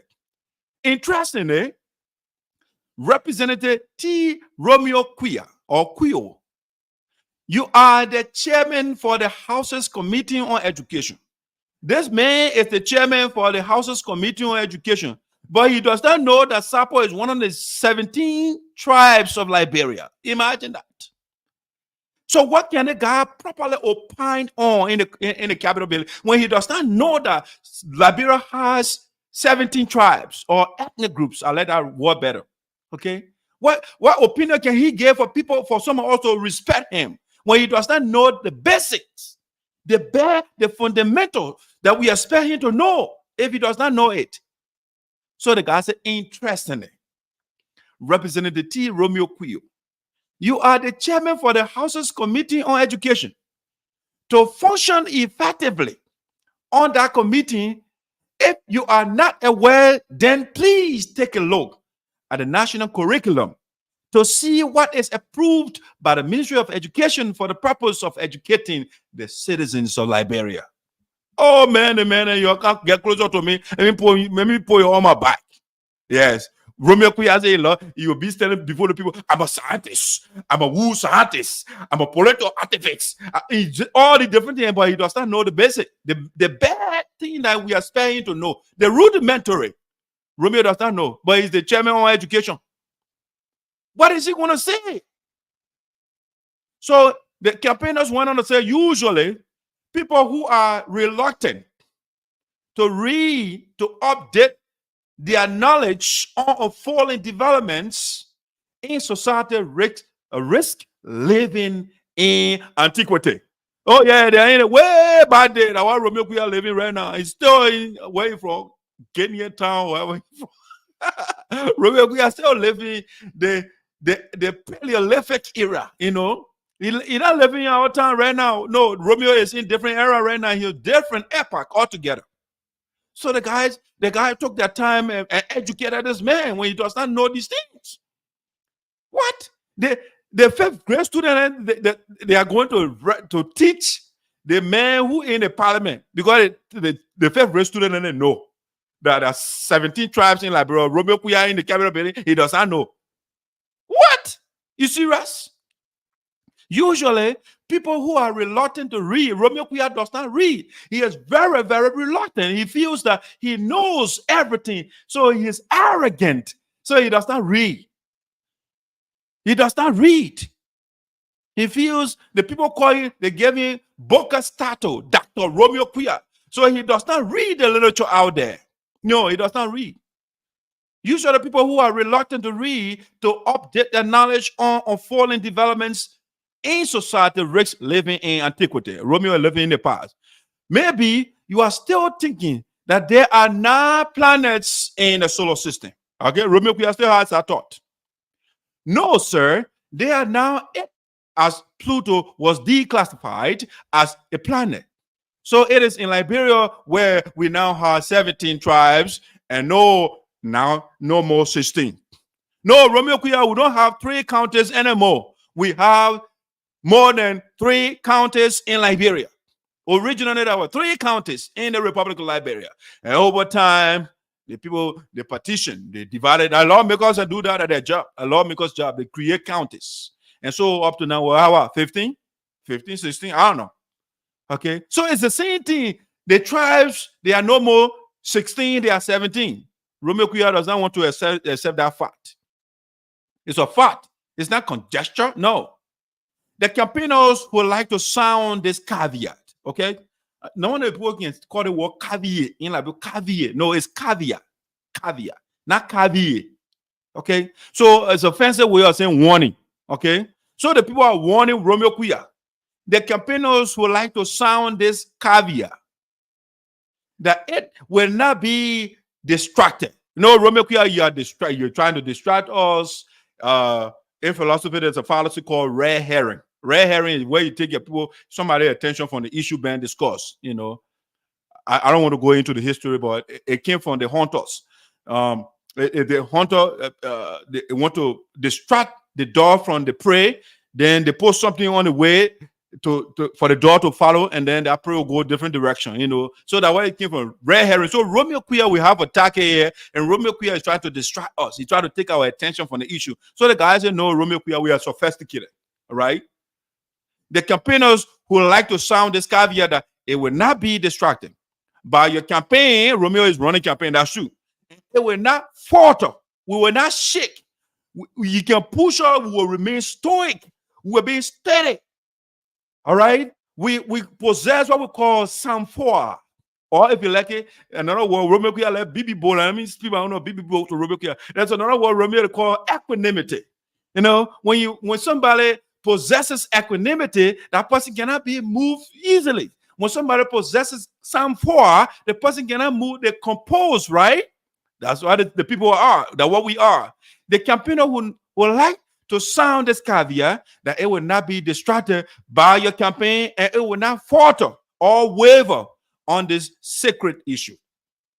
We have this, the issue is sacred, it's holy, all right? Not in the religious sense, but in the sense of justice, it's sacred, okay?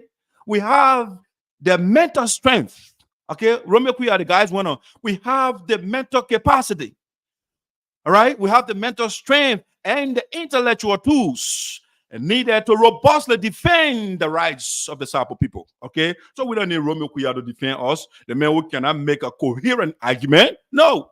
We have people that can make sound and robust argument. And the guy say, we don't need Romeo Quioh. Romeo Quioh can go and defend Elisha Talu. That is basically because you're a PR man for Elisha Talu. He's a PR man. That a public religion man can't put out there and say platitude and nonsense and supporting a man. That a man, a lawyer for Elisha Talu, that Romeo Quioh. So they want to say, if you cannot be the bridge, okay, if you cannot be the bridge to connect us, do not be the wall to devour us. No, Romeo Quioh, don't devour us. We don't need division. Division has done sufficient harm to Liberia, okay, to our community. Gentlemen, the person that, please put yourself on mute, please. Put yourself on mute. I'm getting feedback. There you go, thank you. Let's go to the communication. This is very interesting communication. So he went on to say, the campaigner who like to sound this caveat, I read that paragraph, but I'll repeat it again. I love it. The campaigners who like to sound this caveat that it would not be distracted by your campaign and it will not falter or waver on this sacred matter or issue. We have the mental strength and the intellectual tools needed to robustly defend the rights of the Sarpo people. If you cannot be the bridge to connect us, do not be the wall to devour us. If you cannot be a vaccine and to save life, don't be coronavirus to kill people. Romeo Quioh. Yeah, the man, good. I love the better rule of communication. If you cannot be the vaccine to cure polio, do not be the virus to destroy it. Romeo Quioh. It's simple. What a man is this? My man, I will send little teacher you can lubricate your esophagus. I go English there. Esophagus, I go English. All right, so the one on to say, the Sarpo people have suffered too long. Oh yes, that is so true. Romeo Quioh, and Romeo knows it. But he lives in this utopia, or should I say dystopia. The man lives in a fantasy world. The man is hallucinating, not in the real world. So Romeo Quioh does not know this thing. So the Sarpo has suffered. The Sarpo have suffered too long. Thousands of our kinsmen paid with their lives. That is so true. Past and present generations have endured discrimination, exclusion, and marginalization in every sphere of the Liberian society, which we cannot afford to pass on to our children. Yeah, Romeo, they have been kicking, the likes of Romeo Quioh, they have been kicking the can down the road. They don't want to stand up to these tyrants, these suppressors of our people, these dividers. Romeo Quioh joined them because, he has the inferiority complex. When you Sarpo man, they see you. Come on, guy. Be who you are.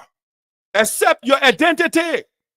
You shame to be a Sarpo man. I'm not. Because these people, like Socrates will say, I'm not going into exile because the people of Athens, they made me who I am. So when I run away from here, they are running away from myself. I will remain here. When the people of Athens cannot stand me, that the foreigner will stand me, I will remain here. Romeo Quioh does not want to accept himself. He's running away from himself. He say, no, don't follow Elisha Talu. Don't follow that man. The man is so important. He's so powerful. The man will block you. Who is that? The man represents us. The government of the people, to use Abraham Lincoln definition. The government of the people, by the people, for the people. The government in Liberia is for us, we the people. If you read the Constitution, it's right there. We the people. We the people. Right here. If you read it, Romeo Quioh, let me read the Constitution. I got it both right here. Yeah, I don't let you talk to you and I can't prove. Romeo Quioh says here, the Constitution. We the people of the Republic of Liberia. The preamble. You know what preamble is? At the beginning. At the beginning of something. We the people of the Republic of Liberia, acknowledging our devout gratitude to God. I'll let our word there. Okay, but God, yeah, we're talking about the ancestors, the elders. Now, what with me, yeah? Now they want to go to the church, you go serve, no. When they say God, because the guys that wrote the book, they are indigenous people. So when they say God, yeah, down in Western world, okay? Acknowledging our devout gratitude to God for our existence as a free, sovereign, and independent state. After we free ourselves from the indigenous, the American Liberians, and rely on his divine guidance for our survival as a nation. Okay, that problem will get there. Waiting on divine guidance. No, we got to go through the law and hold people accountable. But when you look waiting for a divine man in the sky, you're not going nowhere. So the point I'm trying to make, we the people, we made the government. So he can't exclude us. He can't exclude us. That's the point I'm making here. So the Sarpo people have suffered too long. Thousands of our kinsmen paid with their lives. Past and present generations have endured discrimination, exclusion, and marginalization in every sphere of the Liberian society, which we cannot afford to pass on to our children. No. We want to make sure that the suppression, this omission, this marginalization will not go to the next generation. We'll correct this. You know why it took up to 1980 for a indigenous person to be president in Liberia? And because those before us, they kicked the can down the road. They could not stand up to the bullies, that call themselves American Liberians, that call themselves authority. They could not stand up to them. So allow them to stay on for 130 plus years. And we, the now generation, we will not perpetuate, we will not allow this injustice to roll onto our children. No, we will stop it now. Because Liberia is for all of us. It's not for Romeo Quioh alone. It's not for Elisha Talu alone. No, it's for all of us. And so when we are printing a national symbol, all of us should be there. You can't tell other tribal people and exclude other people. And when we send you communication, you don't want to acknowledge her. And Romeo Quioh say, why are you going? Don't go to court. You got to go and kowtow, genuine flame, bend down to Elisha Talu. All the nonsense. When do you become a man? When? How long the man would do a finger in your eye before you stand up to him? Once I put it, we are here. I am the gadfly, like Socrates was in Athens. I'm the gadfly. I want to pester you. I'm going to wake you up, like Hume would say. You woke me up from my domestic slumber. You've been sleeping for too long. And that's how you put it. I would say the thing, and why you're afraid to say it. I'm the gadfly. I would make you vet. You know the gadfly? The fly that when you see the cow, you can be barring the cow, right? The pester. I will pester you. So you can do the right thing for one, stand up. American man would say, grow boss. We say, young boy, yeah. And then young boy,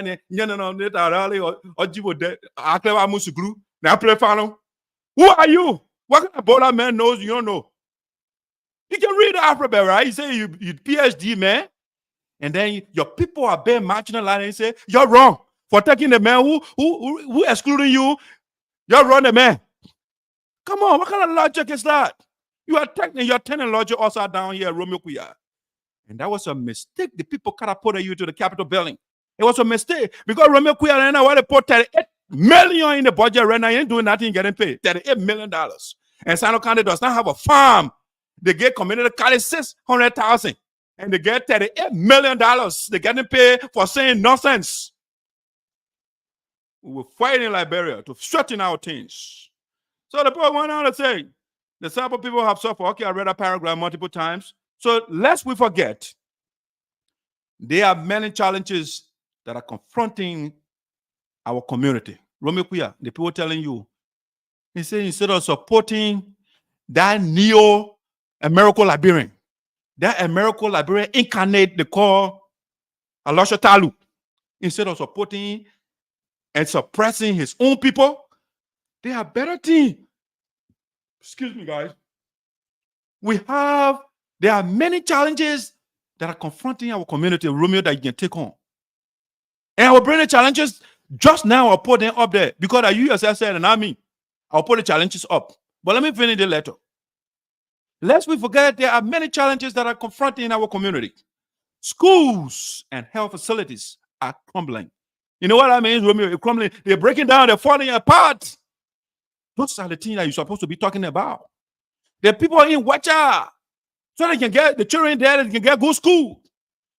Oh no, Romeo said, no, I'm from Wacha. No, when a man can say, oh, the people will not have masks, I mean, all the way, not from Wacha, from different place that get masks. Okay? You're not from the Mapo. No, you're not on the Mapo, man. Romeo Quioh is a different man right now in Losha Talu. These facilities, he said, lest we forget there are many challenges that are confronting our community. Schools and health facilities are crumbling. These facilities need urgent attention. You will do well to channel your energy to confronting these issues. Given the nature of this instrument, we are placing it in all information outlets in the Sarpo community. Okay? So Romeo Quioh, we are spreading over to our people now. You are standing alone. Now you are talking about Noah on that thing. Because he does something about Noah was saying over there in that. He didn't say, Quioh, you are wrong to say that. He was standing there, so you're clapping for you for saying nonsense. And two of you say you're representing Sinoe County. You're representing the people of Sinoe County in the Capitol building. And Romeo Quioh is saying something about Noah. Your people don't have masks. Something about Noah. You're not supposed to be on the money. And something about Noah sitting there. He can't say anything to Romeo Quioh. He there naming committee that Romeo on. The honorable on the committee on aviation. The honorable on the committee on woo science or woo. I said, what kind of man is this? The man telling you your need, you run to take somebody who wrong you to court.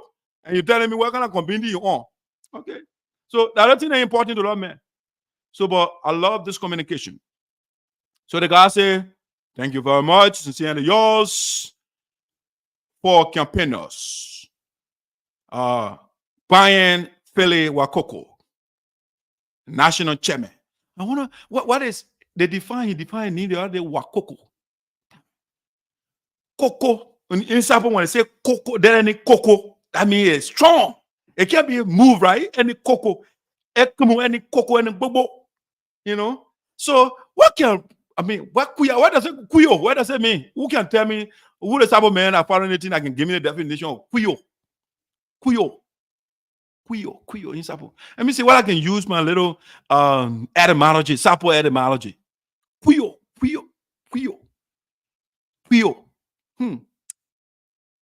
Well, Quioh, but I Quioh, you don't have power, man. You're often. So Quioh, maybe that Quioh, maybe. In Sarpo, that way it means Quioh. Maybe that way it means, I don't know. That maybe that. So what can Quioh do to bobo on bobo on bobo community? What you can do to that man, Romeo Quioh? Banyeng wa Coco. So any nonsense you say, it can't be removed. The man told we are stoic. We are strong. I mean, this thing you was doing, they can't move us. We'll remain calm and we'll give you intelligent answer like they did in the communication. They give you intelligent reply. Now, Wakoko and national that the man in national chairman. The national chairman, they're very strong. And the comrade, the senior comrade is at the University of Liberia. The man about to be lawyer. He finished with that law school, Romeo will finish. Romeo will be crying, oh, I'm going to get wrong degree. I'm going to scatter all my nonsense. Shit. The other one, Mr. Chien, right? Chien. Yeah. When you see, I let the guys, their name in Sarpo, it means something. You know, and they play fun. So you see, how leaders are born. One of the ways you become leader is to get angry with certain things and say, you know what, I will take action against the thing. That's how leaders are born. So when you look at Rosa Parks, that started the civil rights revolution in America here. The law was then in America. Black person should not sit down. When the seat open, the boy will go out the back. They will not sit down in front. So the woman entered the bus and the seat open. Right? She sat down and the white man came and said she must stand. She said, I'm not standing. Obache, that's the leader. That's how you start the revolution. You got to get so Oable, che, nobody Obache. Or let's tell you that it's wrong. So we'll stand up to you. That's what they call righteous anger. And not irrational anger, righteous anger. You got to stand up for yourself. We still die when you're still right? Survival of the fittest, the dying of the least suitable. We got to fight in the word. It's realistic. If you don't fight for yourself, nobody's going to fight for you. And that's what Dr. Fambula said. You know what he said? The African people are their own liberators. Okay? You don't come wait for outsider to come free you. You yourself, you got to free yourself because we have external enemies and internal enemies. And the internal enemies, Romeo Quioh is one of them. We got to fight the man. So the guy, the CC. And the one that I hear people say CC copy. CC means carbon copy already. So when you say CC copy, it's redundant, right? It's pleonastic. You're just saying the same thing. So CC, the CC, Mr. George Gatti, Chairman, Sarpo Development Organization. Okay, SADO. The Sarpo People Organization in Liberia. Then they send another one to United Sarpo Association in Americas. Francis Clark Meyer and your group. They send another communication, the copy of the communication. Then they send one to Sarpo Denso. I don't know what they put development there for. Sarpo Denso. And it's okay, right? They want maybe you on the same page. They will not get that with me. Sarpo Development Association. Okay, they send in one. SADA. Okay, the acronym is SADA. Okay. All right, anyway, we'll leave that one. Then they send another copy to the chairman of the Wedja people. Then they send another one to the chairman of the Kappa people. Then they send another one to the chairman of the Mopo people. They say, the Mopo people, you see your son? Romeo Quioh say, I say, Kere Jibable. I Kere, they are say Jibable. So they say, I say, Kere Jibable. Romeo Satawata, Green by you, I Kere, they are Kawade, and the Jibable. I say, what? And Green over there, he said, Julia Valeva, all the Julia Valeva, some community, I would divide the people as the local guy. Romeo telling you, I can say Jibable. I can say Jibable. Then I Julia Valeva. I said, okay. Our people they fool you. I don't want to teach you how to think. I think yeah, somebody said the most difficult thing to do is to think. Yeah, people don't want to think. How would do the thinking? Yeah. Rene Descartes told us, Cogito ergo sum. I think, therefore I exist. We got to think, people. Romeo Quioh is not thinking. And that is why 2029, me, must I put it? I'm also, I will make sure that Romeo Quioh is removed from my county. He's not a good man. He is not a good man. That's why he ran 20 times. And the people gave me a pitiful one. And say, you know what, man, cry too much. Yeah, give. But don't give people power for pity. Don't be sorrowful. Because the man, you have to look at his history. Romeo Quioh history is palpable. You can see it. It's visible. It's concrete. There inside the county. Him and Milton Teje and Sonny Boy Noah. But that's what they go for. They want to wear rings. And their people are wallowing in poverty. They wear all the big rings and they talk nonsense. That's what they do. And you're sent them to represent your own pity, on sympathy. And that's what you get. So when you send somebody, not for the right thing, somebody who will seek your interest and put the person there for pity, that's what you get. Romeo will come stand in front of you and say, I'm a woo scientist, I'm an advocate, I'm an analyst. And then he will tell you, say, you don't belong on the money. I against that idea. I against for some people to get their account, to have their own county. I against that. Some people will fail for going to court, for taking a lawsuit to court. They will fail. All right? He said those things. You have put a man in there. So the number of people are carrying and say, Jubable. Call Romeo down. As a more than down. Because I know I sat under the tutelage of the elders and the ancestors when I was a little boy in Sinoe County, and they drilled the knowledge in me. La kirera nyon dere bon. Munyo kabatiso. Ne kudigba. Romeo lale akire se jubable. Ne nu Romeo eh. De no more nine. De tara jibo le akire se jubable o. Akire se jubable a. Nyamre awure se jubable a. Na jo kire se jubable. Pande kwira se jubable a Romeo. Look at the people that say, look at the men. The men don't know. The fact that you learn this white man book, does that mean you're better than our people? The reason you go to the internet to even attempt to know yourself more. Romeo don't know himself. You don't know yourself. You know what? No, I think Socrates said something. Know thyself. Romeo cannot know himself. Okay, let's say you the devil doesn't have mask. Oh man, I don't know why I guess saying devil. The mask, the traditional dancers, should I say, to take a word from the great prophet Key, the Ancient of Days. The man said they don't have face. The ones that own the land, the owner of the land, they don't have a traditional mask in our land, according to Romeo Quioh. Damn it. You serious? The land owner. Romeo Akire in Abri say Jubable. But Yakira said Jubable. Paniakira said Jubable, Romeo. There no way. When I'm a pa sutu, on pa man you are count out on in Juba declare. Let me speak to my people in the original language. Now what Julian Nareri said.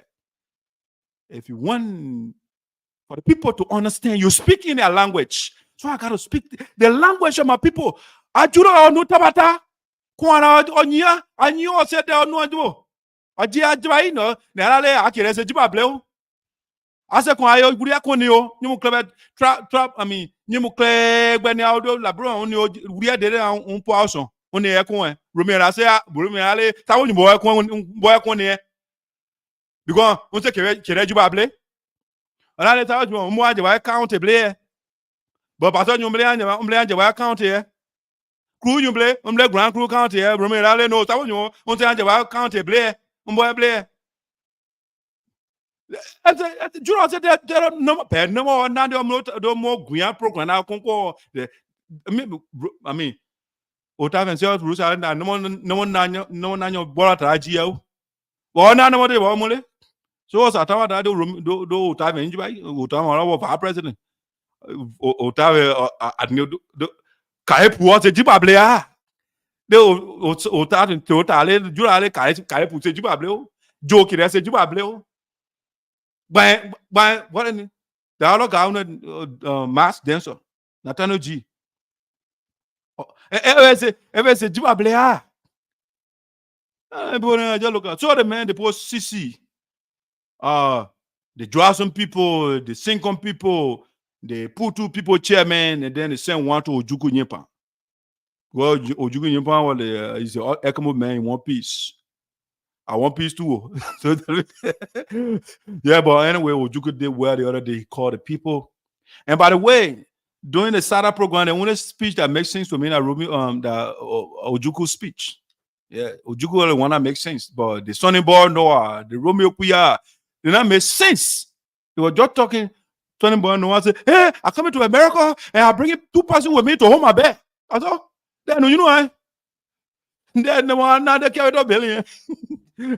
I bring people to America, so I can hold my bed. I'm an honorable bed. I can hold my own bed. You know, Romeo over there on the other side say, huh? I can't say Jubable. Can't say Jubable. That will not get masked.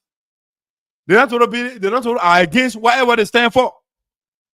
All right. So that's the communication from the Sarpo Campaigners. So at this point, I'll just read the communication without analysis, right? So that you can get it. I love the communication they did well. I'm proud of the brothers.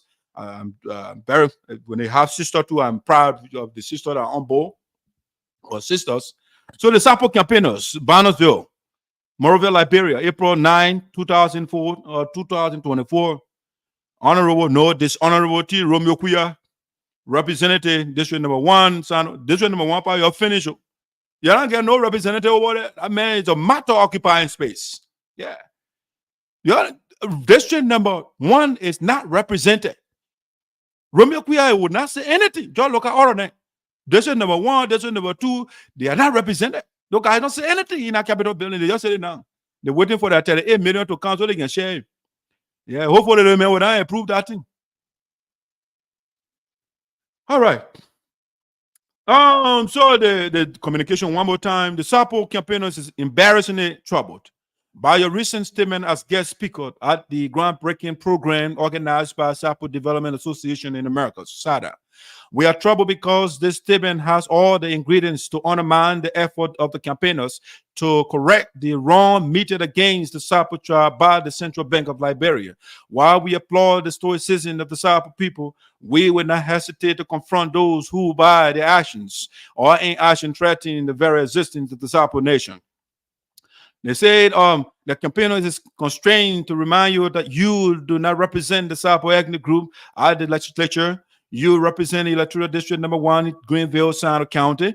You occupy such a position that whenever you misspeak, it has the propensity to influence people, particularly the gullible ones. Representative Quioh, from your statements, we can safely conclude that you are not knowledgeable on this particular subject matter. For example, you stated that you do not know how tribes came into existence, that you do not know Sarpo people have a mask, that we were wrong to take legal action against the Central Bank of Liberia. You do not know how tribes are recognized, are just a few of the statements you have made concerning this subject matter. As to how tribes are recognized and whether or not the Sarpo people have a mask or the government of Liberia has an agency to recognize tribes is a discussion for another day. They went on to say, an analysis of these statements may suggest to any reasonable mind that you are either a public relations officer of the Central Bank of Liberia or you are working on its legal team. However, Representative Romeo Quioh, the campaigners, is not surprised because you posted into the chat room of Sarpo Poloebo from the beginning of this battle with the central bank, that we were doomed to fail. We'd also remember that while you were serving as superintendent of Sinoe County during the 2015 Independence Day celebration in Greenville, Sinoe County, an attempt was made to change Sarpo National Park to Sinoe National Park. The Sarpo community, through its chairman, the late Naros Ntoli, resisted the attempt. You and other Sinoe leaders said it was done for reconciliation purposes. What you all failed to recognize is that the Sarpo National Park was created by an act of legislature which must be repealed before the name can be changed. It was on to say, let's get this clear again, Mr. Quioh. The campaigners did not go to court to seek tribal status or recognition for the ethnic group, for the Sarpo ethnic group. The case filed by the campaigners against the central bank is intended to restore our rights as an ethnic group, which were violated by the bank by excluding our marks from the $1,000 banknote, while other tribal masks were included. We are absolutely convinced that the issue of rights is judicial. It is only the courts and not the legislature that can grant, restore, or take away rights. Additionally, there is abundant evidence that Sarpo is one of the 70 tribes of Liberia.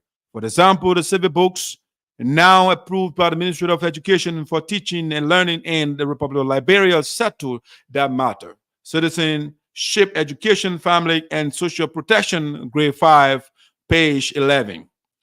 Interestingly, Representative Romeo Quioh, you are the chairman for the House's Committee on Education. To function effectively on that committee, if you are not aware, then please take a look at the national curriculum to see what is approved by the Ministry of Education for the purpose of educating the citizens of Liberia. Usually, people who are reluctant to read to update their knowledge on unfolding development in society risk living in antiquity. Maybe you are still thinking that there are 9 planets in the solar system. Sir or no, sir, there are now 8, as Pluto was declassified as a planet. So it is in Liberia where we now have 17 tribes and no more 16. The campaigners who like to sound this caveat that it would not be distracted by your campaign and it would not falter or waver on this sacred issue. We have the mental strength and the intellectual tools needed to robustly defend the rights of the Sarpo people. If you cannot be the bridge to connect us, do not be the wall to divide us. If you cannot be a vaccine to give life, do not be the virus to destroy it. The Sarpo people have suffered too long. Thousands of our kinsmen paid with their lives. Past and present generations have endured discrimination, exclusion, and marginalization in every sphere of the Liberian society, which we cannot afford to pass on to our children. This is an opportunity to fight this menace. Oh, I skipped the line. This is an opportunity to fight this menace head on. Okay, it's a menace. It's harmful to our people. We owe it to ourselves and to our generations to come. Lest we forget, there are many challenges that are confronting our community. Schools and healthcare facilities are crumbling. These facilities need urgent attention. You would do well to channel your energy to confronting these issues. Given the nature of this instrument, we are placing it in all information outlets in the Sarpo community. Thank you very much. Sincerely yours. That's for campaigners. Brian Felowakoko, National Chairman. Okay, so I want to say congratulations to the campaigners. This is a wonderful, superb communication, annihilating Romeo Quioh nonsense. That man whole thing was obliterated by this gentleman. Okay, Romeo Quioh, the guys mentioned in a communication, there are challenges in our community that you need to confront, and some of the challenges you say, you will adequately represent our people. Our people don't have health care, so you say you will fight for a healthcare delivery system. That's what you will fight for. We are not seeing it from you, Romeo Quioh. You are fighting the people whose interests you claim you're going to seek. You say you want development, Romeo Quioh. You are not bringing development. You are bringing confusion. You are attacking our people. You have become a PR man for Aloshu Talu. You have become a lawyer for Aloshu Talu. Okay? These things that you put on your flyer, which you call platform, these are the things you have to fight for. The youth, they don't have care. They abandon the future of the country. And I wrote a piece the other day, I don't know what Romeo Quioh read it. How are we? Romeo Quioh will fight for health care delivery. How are we? Romeo Quioh will seek the interests of the people. How are we? Romeo Quioh will not put $38 million in the budget for him and put $200,000 for Sinoe County, the entire county. How are we? We will give the $38 million to Sinoe County or Lofa County to produce food so that we will not import rice from out of the country. Now, what Romeo Quioh is supposed to do? But they sit down over there and you speak all the weird word, meticulous, inimical. I'm a woo scientist. And woo scientist talking nonsense. He said, the president of the people of Granjide who is from Putu, Idepoa, Osapo Omo, who represents the mighty county of Granjide. And he said, the devil will get mass. I'm like, what? You tell me? But Idepoa too, you know? One, you know, no, that too, you know? What, or Melanie? Yeah. Something like that. And a woman, you say the traditional mask or the dancers, they don't have mask. But Romeo, these are the things, agriculture. Our people, you say you put agriculture and you put $38 million in a budget and you for yourself. And then guess what? How much Romeo Quioh put in agriculture? $5 million. I was like 103 lawmakers, 75 representatives, and 30 senators. If I'm math correct at 103, they get $38 million United States dollars. But agriculture, Romeo Quioh said he wants agriculture, but they put $5 million there. Think about it.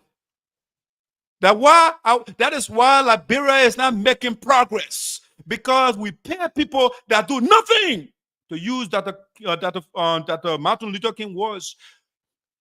We got people that subscribe to do nothingism, but they get their money so they can put ranks on, so he can wear these massive, gigantic rings and bluff around all over the place. And the children are setting color on the street. They are setting killer with it. That's the future of the country on the street. And Romeo Quioh get 38 million in the budget. But then you go stand before the people and you say, oh, I will bring agriculture to you. Then you put 5 million there. We have to fight these people. Romeo Quioh was a bad choice from the beginning. And I told the people of Sinoe County. And they don't listen to me and say, oh, that man's a rabble-rouser. He's a troublemaker. I'm not a troublemaker. I'm a man of peace. I'm a man of justice. I'm a man of fairness. I want us to seek the interests. I don't know what that word is. It sounds a little bit derogatory. Hoi polloi. You know, the poor people. Yes.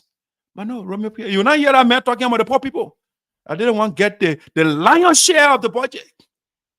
And Joseph Boyka telling Romeo Quioh and they over there watching the man. He said the rescue mission. Joseph Boyka get $2.2 million. And Lofa County get 200,000. They give it. Then the Office of Presidential Affairs, additional 9 million there.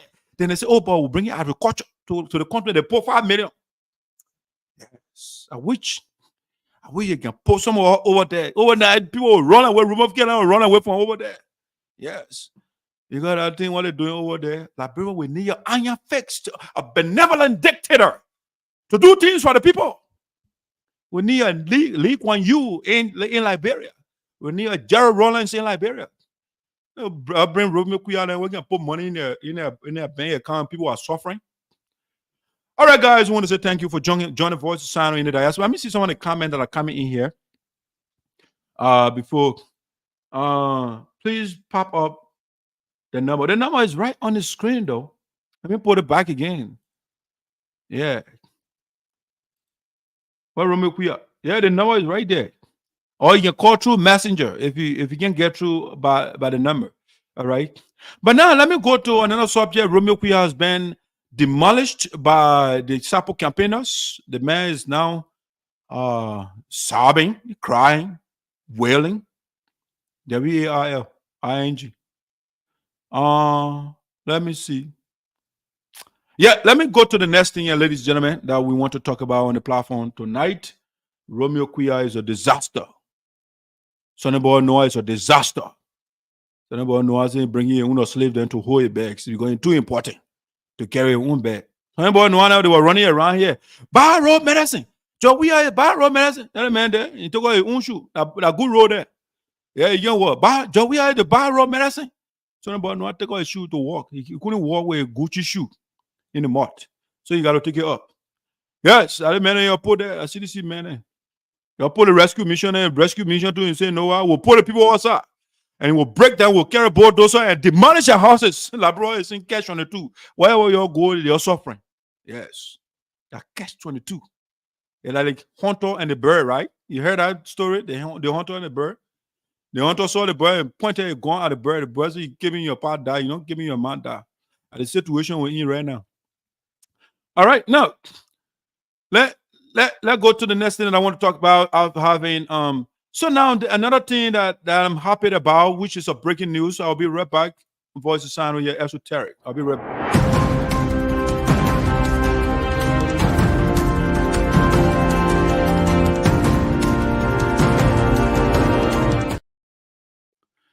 Welcome back to a Voice of Sinoe, ladies and gentlemen. Esoteric here. We're coming to you from the DMV area, these United States of America. I like to this makes me happy. For once, I am a little bit excited about the lawmakers in my country. A little bit. And I say a little bit because it is one thing to approve a resolution. It's another thing for that resolution to be implemented. I'm waiting for the implementation. But this is a major step. Okay? The lower house or the House of Representatives, they came out with a resolution and for war and economic crimes court to be established in Liberia.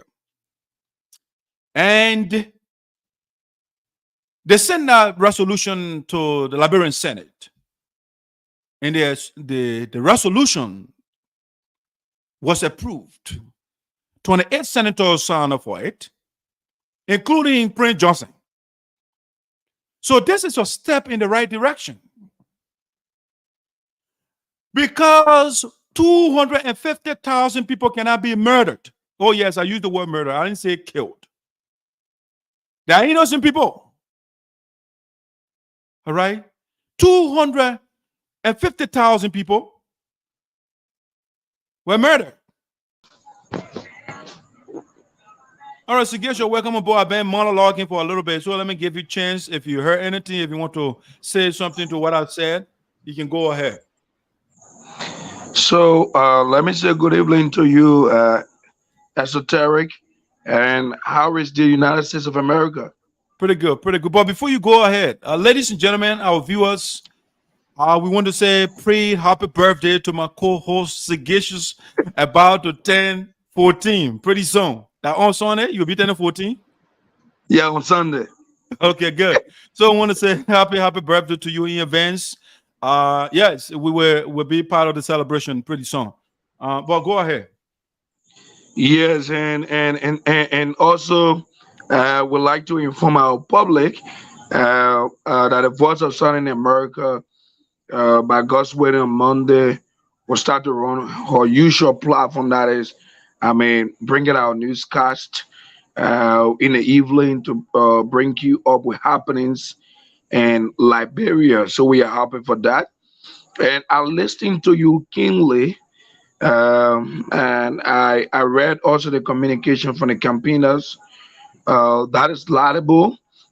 Like the campaigners said, we have been able to read, the revised textbook from the Ministry of Education, and it tells us that the Sarpo is a trap. And the Ministry of Education has a curriculum that has been taught throughout the country. And if the Ministry of Education can acknowledge the fact that Sarpo is a trap, then I think our lawmakers should also support the ideology and join the fight. Mr. Talu should do the needful. If the Ministry of Education, the brain that is responsible for educating us in this country, can acknowledge the fact that Sarpo is a trap, then Mr. Talu needs to also acknowledge. It's an act of discriminating. Why would the Ministry of Education say there are 17 tribes, and you want to put 16 tribes on the 1,000 banknote? And if you were confronted, maybe you could make an appeal, and you could bring out something and say maybe it was an error. We're going to rectify the error.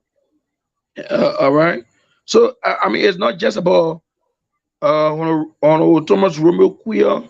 The entire legislative caucus of Sinoe should join in the fight. Should join the fight. This is not about Sarpo alone. It's about County Sinoe.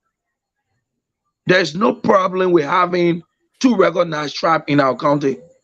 The only problem some of us have is, having our people, the coup going against the Sarpo going against the coup.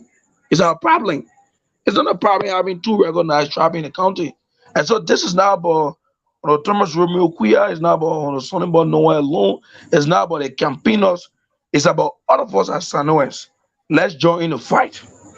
Let's join in the fight to ensure that, the Sarpo tribe is given a recognition, given the fact that they have been recognized even by the Ministry of Education.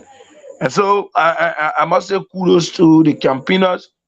As an individual, I can tell you for sure you have my full support. And with my little pen, I'm going to also ensure that I join the campaign, talk to other lawmakers, put their feet to the fire to ensure that they join the campaign. Mr. Talu. Yeah, it's glitching up over there. All right, so guys, let me bring him back. He's active now. So you go to Nima County, like I said, you got a man on the queue. They are in Nima County. What is wrong with having the crew the crew and the Sarpo in Sinoe. Initially, River Steps were on a Grand Bassa. All right, initially. Then River Steps became a county. Initially, Grand Crew was on a Sinoe. That is why we say historically, ex-president we are is on Sinoe, because at the time, Grand Crew was a territory when he was born. Right. But where's Grand Crew now? Grand Crew is a county of its own. So it's not a problem if the Sarpo have the county. It's not a problem. It creates more room, and for job opportunities for our people. So I don't see it as a problem. If we're happening in other counties, it was not a problem. Should it be a problem when it comes to Sinoe? No, it shouldn't be a problem. And so we join the campaigner. I'm in full support of the campaigners, and we will do all we can over our advocacy road to ensure that the message go across. Nice. Well said, Sagacious. Your name is actually apt. Sagacious, you are a wise man.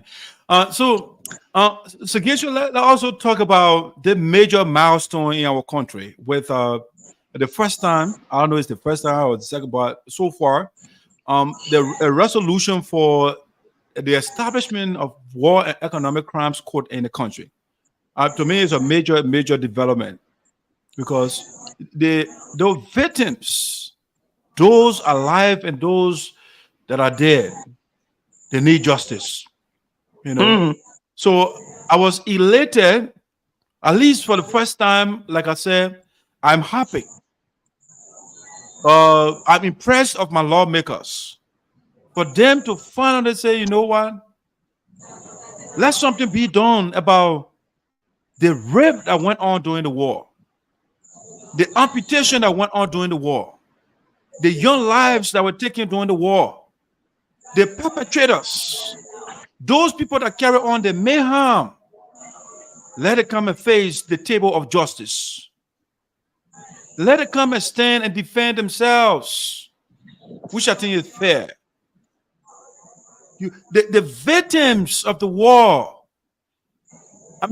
they are there and grieving. But then those that killed their family members, that raped their family members, they are being given budgetary allocations. They call themselves lawmakers. They call themselves ministers. And I think it's unfair.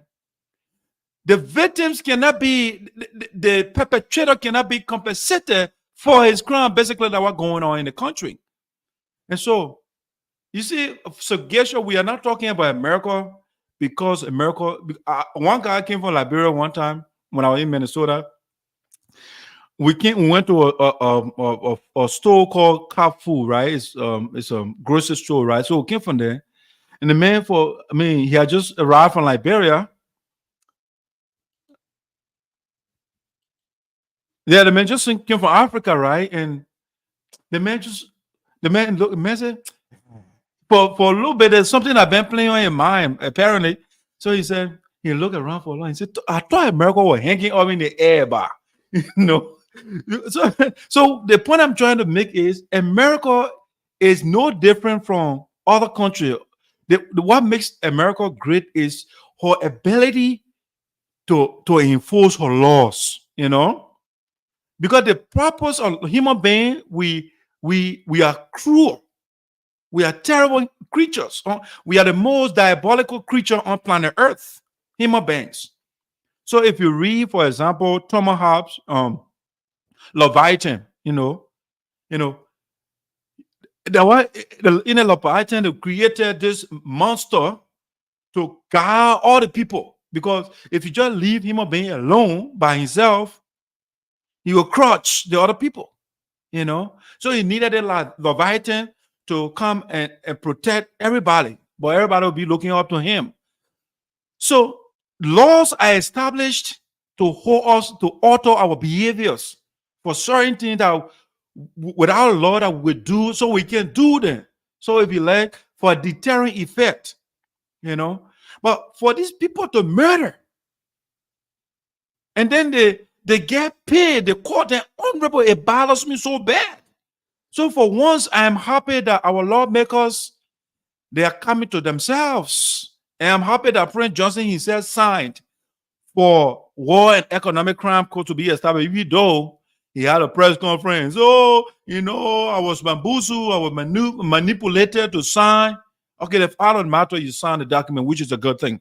And so I'll give you a thought if you have any thought on that. Sagesha, are you hearing me?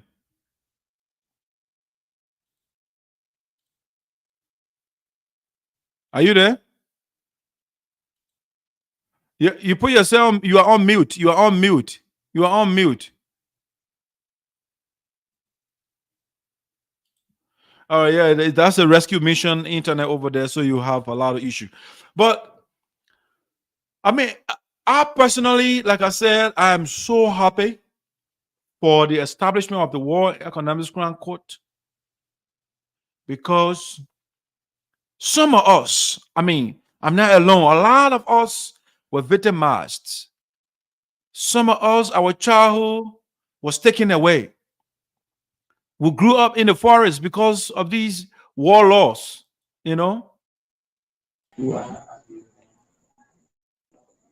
Hello? Yeah, now You I'm getting hearing me? you. Yes, now you're coming through. I'm hearing you. So it's good. For example, in Sinoe County. Yeah, so for example, in Sinoe, you have people who committed the worst atrocity during the war. Can you imagine Sayapole? Before your very eyes, for instance, your mother was killed, your father was killed, your brothers, your children were killed, and the person who did that act, you see the person passing in front of you every day. Every day. And every time you see that person, you get reminded. You get reminded of what happened in the past. I think those who committed the worst crimes should be able to face justice. Should be able to face justice. And want to applaud our lawmakers. And I want to applaud our lawmakers for signing the both houses, the lower and the upper house, for signing the War and Economic Crime Code, to agree for the War and Economic Crime Code to come to Liberia. For instance, people in Liberia, they say that government money. So when you put a superintendent there, for instance, he leave in office, he will sweep the whole office. He said that government money. So people will get in position of authority and steer the affair of the country, for instance. And they say that government money. And they go about doing anything they feel like.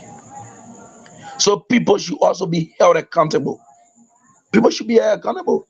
And it's the forward march for our country.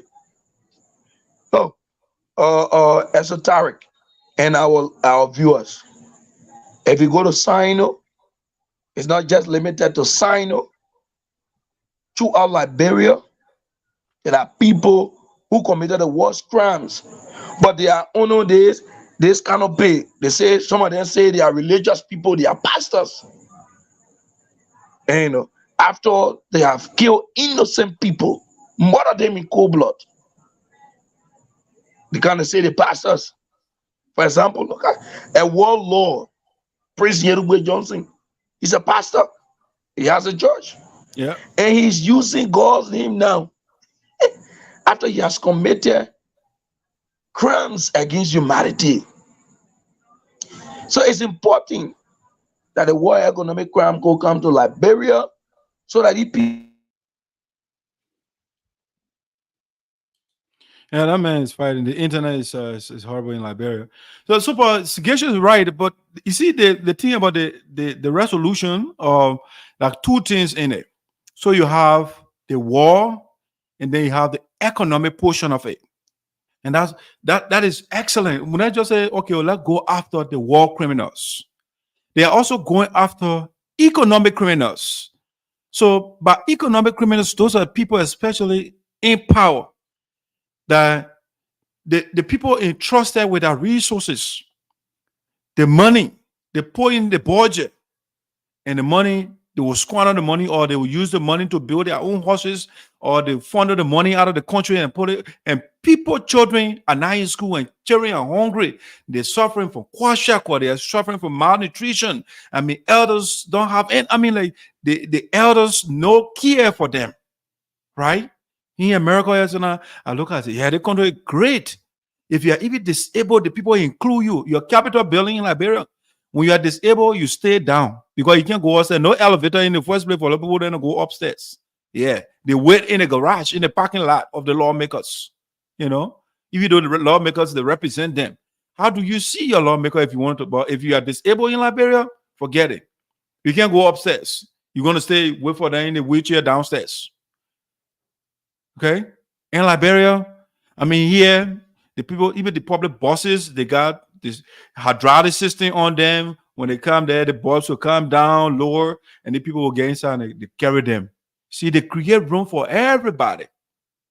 But in Liberia, they only the government officials. So I like the fact that a war and economic crimes court is about to be established. So that my brothers that were killed, that were murdered during the war, they will get justice. Yes. They will get, I will get some sort of justice for what Prince Johnson did, for what George Bullard did, for what you call him, Charles Siller, even though he's in jail already. And all those, the Ellen Johnson Sirleaf, those people, let it come to justice. So Ellen Johnson Sirleaf can justify that, her $10,000 that she gave to Charles Siller, even though Charles Siller is not a Red Cross worker, so that she can justify that. That's something be done, because that's how Liberia will change. But if we allow these people to go with impunity, scot-free, it will be repeated. And then these people don't have remorse. They beat themselves when you watch the TRC testimony. The guys will be bragging about what they did. They don't have, some of them say, I have no apology. They're bragging about killing people, family members. And so we are glad that both economically and war that people fought in the country, and they took the childhood of some of the children, they drugged those people children, they call them Zokos and Zokis and different names right now. Yes, some justice will be done. Let Ellen Johnson Sirleaf go to jail. Yes, they don't want to brought a war. The TRC report, people say, why they started from 1980. I was listening to Prince Johnson, and the people, they witch hunting me. I mean, you are contradicting yourself. Let me play a video from Prince Johnson. It will be the last thing that will be done for the day. Yeah, I got to go. I've been here for a little bit. Yeah, but let me play the last video so you can listen to Prince Johnson crying. Prince Johnson is crying. I'm hearing some noise in the kitchen. I think my wife is here. Yeah. Let me share the video with you. You're listening to your Prince Johnson. After you finish signing for the document, he's crying. And so what is he crying for? Yeah. You got to, you say you're defending your people. Okay, come before the court and explain to them. And if you did the right thing, the court will set you free. But then you're crying. Hey, listen to Prince Johnson a little bit. I'll be right back. Were available. Yaya Thomas Lime, who is now senator, was the Secretary General chosen by the group, and he drafted a resolution that we prepared and took to the Council of Churches and delivered. That we after peace, we don't want any trouble. We have been at peace for so many years, and we submitted our resolution. That's why you hear me speaking all the time. But I'm not afraid. And besides that, the call for the establishment of War and Economic Crimes Court have been based solely and wholly on the recommendations of the TRC recommendations. The recommendations made by the TRC. Now, what are recommendations? First thing, recommendations are not binding. They are not laws that are binding. So for people to be clamoring that it must be fully implemented it must be enforced is a sad mistake. Yeah, Prince Johnson, whether it's a sad mistake or not, he said recommendations are suggestions. So we are suggesting these things. If you did nothing wrong, carry your lawyer to the court, and the state will get a lawyer, and then we'll go through it and see whether those recommendations were valid or invalid. If they are not valid under the law, after scrutinizing them, they can throw them away or they can maintain them. Okay, but I don't see why the lamentation is all about. What a justification, I mean, whether that's suggestion or not suggestion, the TRC report, you yourself, okay, you calling the commission fake, but you sat before a commission for several hours and explaining your story. You go sit down, something you call books, and you go sit down there. What I mean is this. You're speaking on the ignorant. Because recommendations are one, advice, suggestion, counsel, or opinion. They are not binding. Yeah, so we want those things to be out of accepted or rejected through the law. That's what we establish in the court. So the opinions, when we go through the judicial process, right? When they scrutinize your lawyer for the state lawyer, they go at it. If your argument is stronger, if you have more evidence to defend, your lawyer has more evidence to defend you, then you go free. So, I mean, having press conferences and you try to explain recommendation to us, it just waste of time. They are subject to legal scrutinization. Yeah, that's what we want to do. That's what the court was established for, so they can legally scrutinize those recommendations. Okay, so I don't see your point. Just saying you sign, we agree. I'm happy that you sign for the War and Economic Crimes Court to be established in the country. Wonderful thing, Prince Johnson. You have to account whether your killing your dog was justified or not justified. The court going to establish that. You say you are defending your people. Okay, let the court establish that. Person to whom the recommendations are made need to verify whether those recommendations are in conformity with the Constitution or with the very act that established it. So when the calls were on and measures were taken to prevent certain people from taking part in government in 2010, about that time, the certain group of people went to the court. Even Prabu, who was one of the commissioners, also went to the court. Councillor Vani Sharma represented the Unity Party and went to the Supreme Court. And the Supreme Court ruled against the recommendations that it was not enforceable because it had too many constitutional breaches. And so, having said this, I gave you a few copies of the Supreme Court ruling to share among yourself. It's very comprehensive and it gives you the whole detail. So if, as we all know in this country, that Liberia is a country of law, not men. Okay, Prince Johnson, that's exactly the point. If the country is a country of law and not men, then we are saying, let's go to the law to test what the TRC said. Okay, let the law decide whether the law was bogus, it was not bogus, and whatever the Supreme Court said was right or wrong. Let's establish a special court to, because the Supreme Court did not go through the evidence.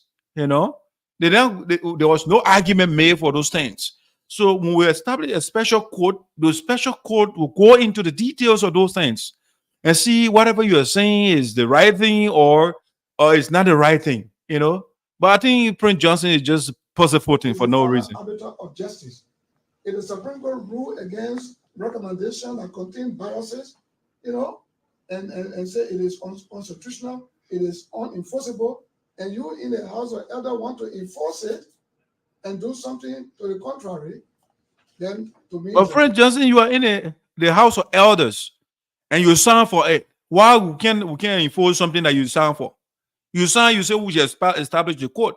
So what is the lamentation? What are you crying about here? Mistake. That's what I've been speaking against. All of the time when you hear me talking against the TRC recommendation, because it for the flaws. Speaking from the Supreme Court perspective, because we all of us in this place. Why aren't you financially free?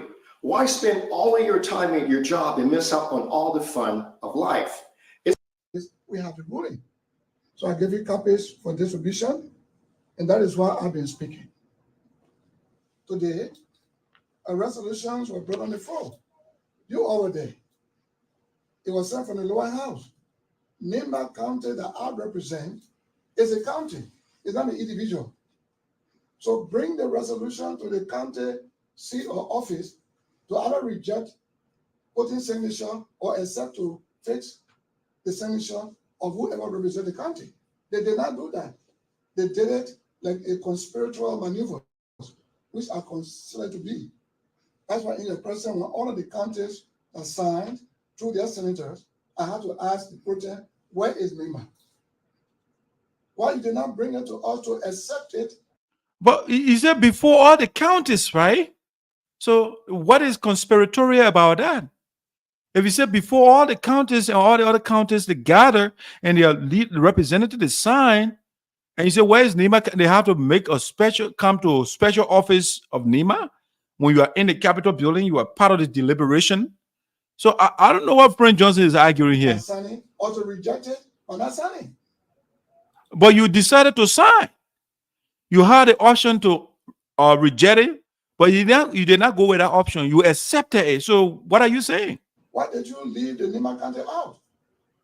In fact, there were 3 committees that are supposed to have reviewed the resolutions from the lower house.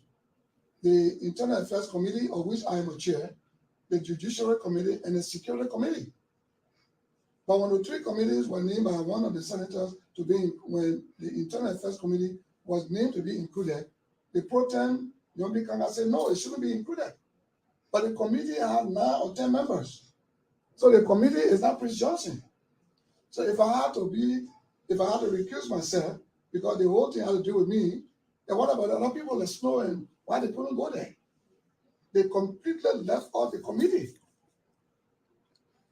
that comprised of 9 or 10. But, I mean, the thing is, Prince Johnson is pointing out these infractions, but yeah, he signed for it. So what did you sign for? What? I mean, you say all the flaws were involved in the process, but at the end of the day, you have fixed your signature to the document. But then you can't have press conference to make noise. Okay, we are happy that Prince Johnson signed. He has to go before the court to set himself free or go to jail. Today again, yesterday, they started signing secretly in the protest office, and they left out Nimba County. That's what I asked. Where is Nimba? I demanded the report to be brought to me. And in your presence, before Esther, I signed. But before fixing my signature, I said, I want to know what happened to the 300 babies from Nimba. Prince Johnson, that's a fair question. And that's what they're about to establish the court. So we can know the 300 victims from Nimba alleged murder, so that justice will be done to those people. And that's why they want to establish the court. So, and that's why I'm happy. Because standing in your office or going anywhere and talking is not the matter. We want justice for the people. The people that are allegedly killed in Nimba County. They need justice, and that's what the court was established for. Who took them from their mother bosom, brought them to Liberia, Monrovia, and dumped them in a well upside down to parole? It's horrible. And so justice must be done. And that's why the court is necessary. It's necessary. Without establishing the court, those children that you allegedly said they were dumped in the well, justice will not be done. The people that committed the crimes will not be caught. So the court must be established in order to find out who committed that crime, Prince Johnson. So I don't know what the man was talking here. What happened to our people in the Lutheran church? About 600 of them. Yeah, the 600 people, we need justice for them. Therefore, the court must be established. And we are happy that you signed the resolution, because those people need justice. Their families are grieving. So we want to bring the perpetrator of that crime, of those crimes, to justice. And kill them. Who entered the Greystone compound where you got a new American embassy now and slaughtered all of our people? We want to know who. We want to know that who, and that's why the court must be established. Okay, the who will be discovered, will be notified, will be found out. once the court, because they have to do, the lawyer will do their research, they will do their investigation and do different things, and they who will be known by the Liberian people. Who lay a blockade to JFK and slaughter all of our people that were on the beaches there? We don't know, Prince Johnson, and we want to know, and so the court must be established. I want to know. And we will know, and you will know, and I will know once the court is established. So just rest assured. We want to say thank you for signing. But if you want to deal with the recommendation of the TRC to go after those people, that is wrong, because the Supreme Court has ruled. That's what I've been saying. So the recommendation of the TRC, the people that were accused, they didn't do anything, Mr. Johnson? They did not participate in the war? If you can tell, fine, but the court will establish again, Mr. Johnson, whether the people listed in the TRC report were falsely accused or they are actually culprits of the crimes they charged them for. The court is the one that will establish that. So I don't know, because that's what laws is for. Go to the House of Law, and your lawyer and the state lawyer, they will battle it out, and you will find out what are those 30 persons in the TRC recommendation are false people, they were falsely accused, or they were rightfully accused. The law will establish that, sir. If you want to bring a war crime court, the best thing to do is to write the United Nations directive. For what reason? So that the UN can send an investigation team to go all over again to the counties to find. Prince Johnson, when you guys were committing an atrocity in the country, did you write the United Nations? Did you? Or now for justice to prevail, we should write the United Nations? When you were in the video and beating your chest about Doe and you caught the man ear, did you write the United Nations? No. So, Mr. Johnson, what you did, if you think it was justified, the court want to establish that. That's what the court is for, to either set you free or to hold you accountable. All right? If you want to be a free man, if you think what you did was to defend your people and you did nothing wrong, the court will either exonerate you or they'll put you in jail. That's the option. About those people who may have committed heinous crime. But it should not be based on the TRC that is bogus. Because the commission... He said that the TRC is bogus, but he went and sat before the people for several hours, giving his testimony why he did in the country. Mr. Johnson, why did you waste your time to go sit down before a bogus committee? Why? If you said the thing is bogus, it's not real, it's not legitimate, it's fake, why you go waste your time to go testify? Divided into two parts, 4 against 3. That is Prebu, that is Drope, who was the co-chair of Verdia, that is Reverend Dr. Koma, Sheikh Afoma Kone, against Verdia, John Stewart, and Master Washington. And the 4 wrote their dissenting position to the Liberian Senate that the names were crookedly selected and put for prosecution. And so that could not be implemented by the... Yes, so Mr. Johnson, whether it was crookedly done, right? The court will establish that. It will say, you know what, those names that were put in the recommendation, the people did not do nothing. It's the court that's going to tell that. All right. So I'm still trying to find out what Prince Johnson is saying here. Is a guilt complex or what? Because he's not making any sense to me. You said those people were fake. I mean, the recommendation, the white Verdier day is not right. Okay. Verdier will be proven right or wrong through the court process, or you will be proven right or wrong through the court process. So that's why you signed for the court to be established, and which I like.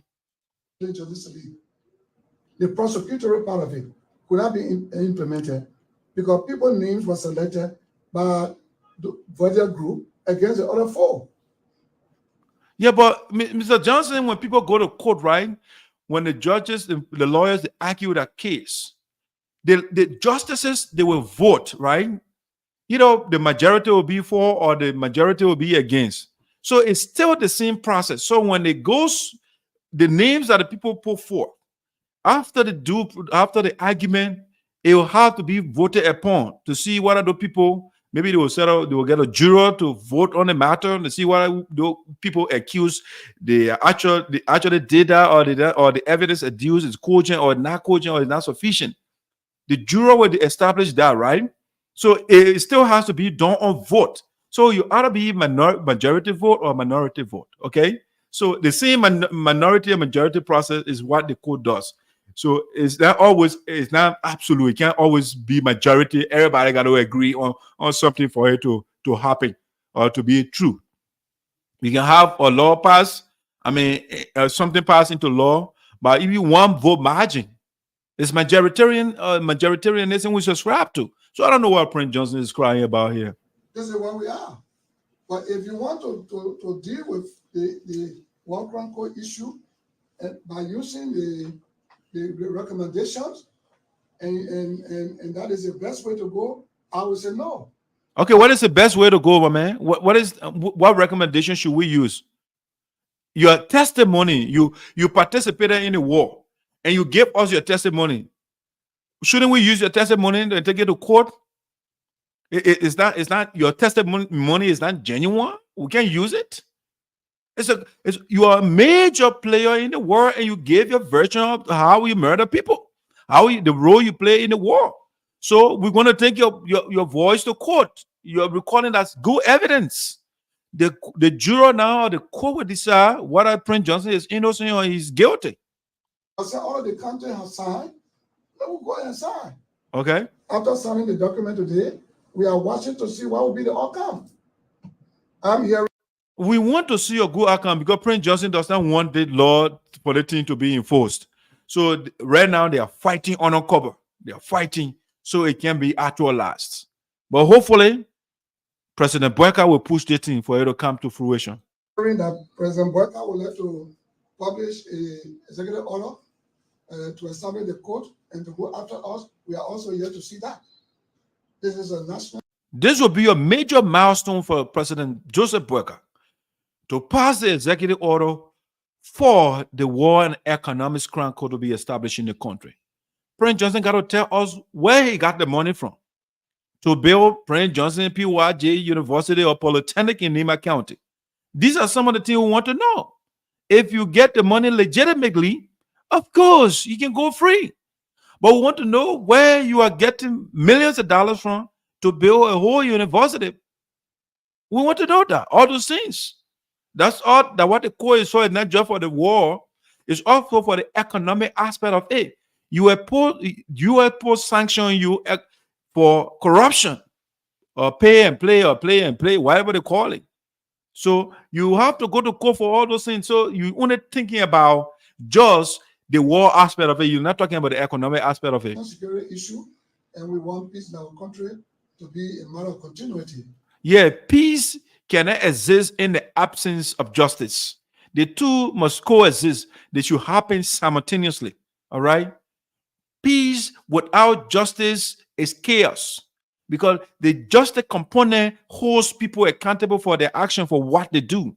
So you can't have peace without justice. They work in tandem. They work together. That's why America is working. If a country is peaceful, yet they are not suspending justice. So in Liberia, you say you want peace, but you should suspend justice. No. Justice and peace, they are best friends. They got to be together. If you do one or the other, you create problem. You got the big guy will step on the other small guy. How do you hold the big guy accountable? That one will bring the law in. The law will say, okay, let's go before the law is the big man basically for everybody. And so the big man will listen and say, you know what? Prince Johnson step on the other person, or Prince Johnson did not step on that person. So I don't see why you are lamenting here. And what is not done properly is not done right at all. That's what I call you. I mean, that cliche does not work. Let's go to the court, and the court will decide whatever the TRC team they were done right or it wasn't done right. The court will decide that. Yeah. Well, Senator Manis Yanti. All right, guys. So just that was Prince Johnson. He signed for the resolution, and then he making all the frivolous arguments and whining about you gotta account for your role. All right. If you're a free man, we'll be clapping for you. If you did nothing wrong, Prince Johnson, you go as a free man. You continue that. But of course, if you did something, the law should hold you accountable. And so we want to say congratulations to the president, Joseph Nagbe, for stepping up to the plate. Again, we want the Senate has approved the resolution.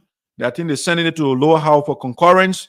After that, we need the executive order for the court to be established. All right? The victims must get justice. Those houses, those mansions that Sonny Boy, no one building, they should account for it.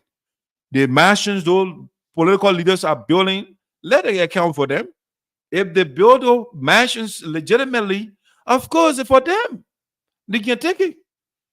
All right? But let our resources be accounted for. Let the victims of the war, let it get justice as well. That's all we need here. It's not witch hunt. It's not witch hunt here. That's what a normal society is supposed to be. A normal society holds people accountable for their actions. Okay? That's all we are talking about. So, Joseph Nagbe, I give you congratulations. I give you a kudos here on this one. But it should be fulfilled. I'm happy for the first step. But let the implementation aspect be fulfilled. All right? Let it be fulfilled. Yeah. Someone else said, at least my siblings were 3.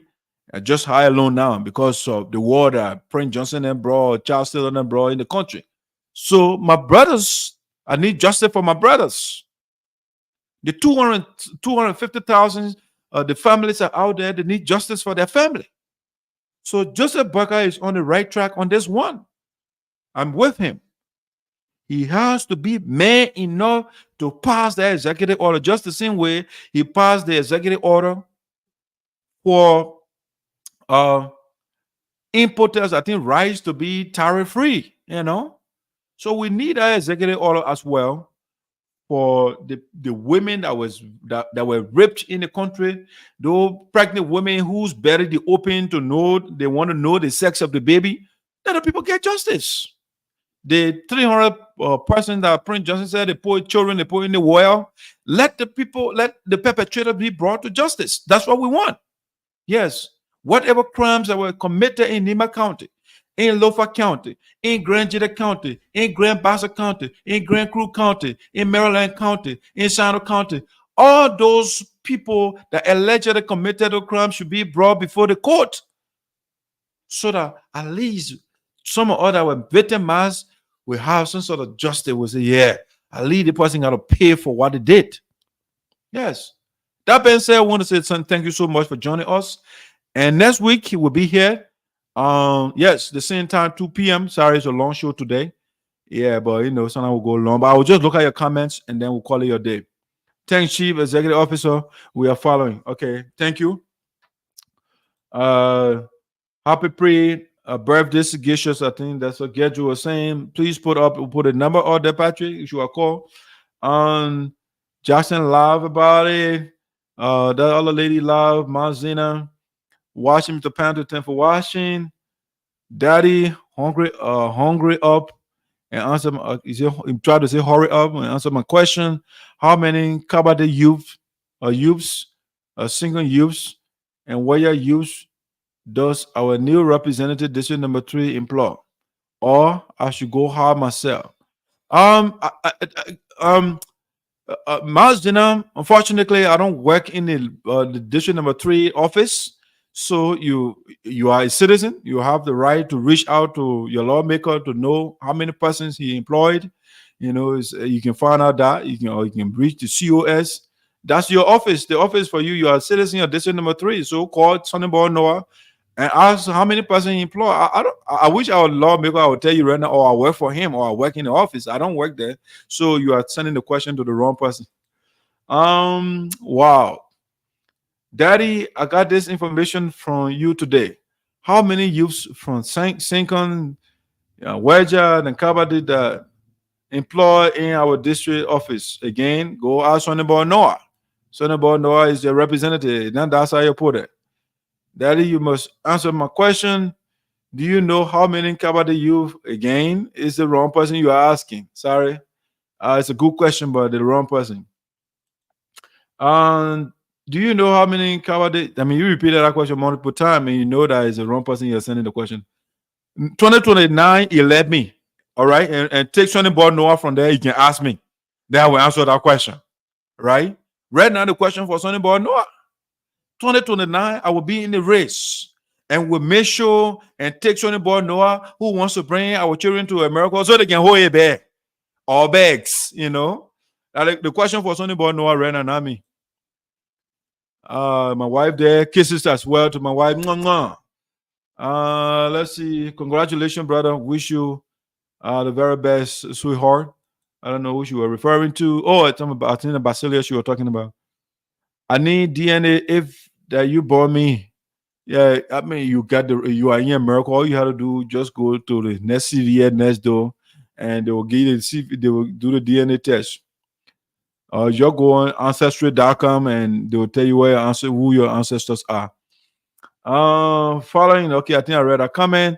All right, guys, I just wanted to share your comment and see what you got. Did you one day share my post? Okay, I read a comment. All right, guys, that's what I have for you for today. I want to say thank you so much for joining us. We want to say congratulations to Joseph Parker in his 90th day without this development coming up, especially the signing of the resolution, approval of the resolution for the establishment of War and Economic Crimes Court in Liberia. That's the right way to go. Yes, let's make sure that our country is a country of law. You know, yeah, it's not a man. I want to say thank you so much and see you next week, Thursday at 2 p.m. I'm out.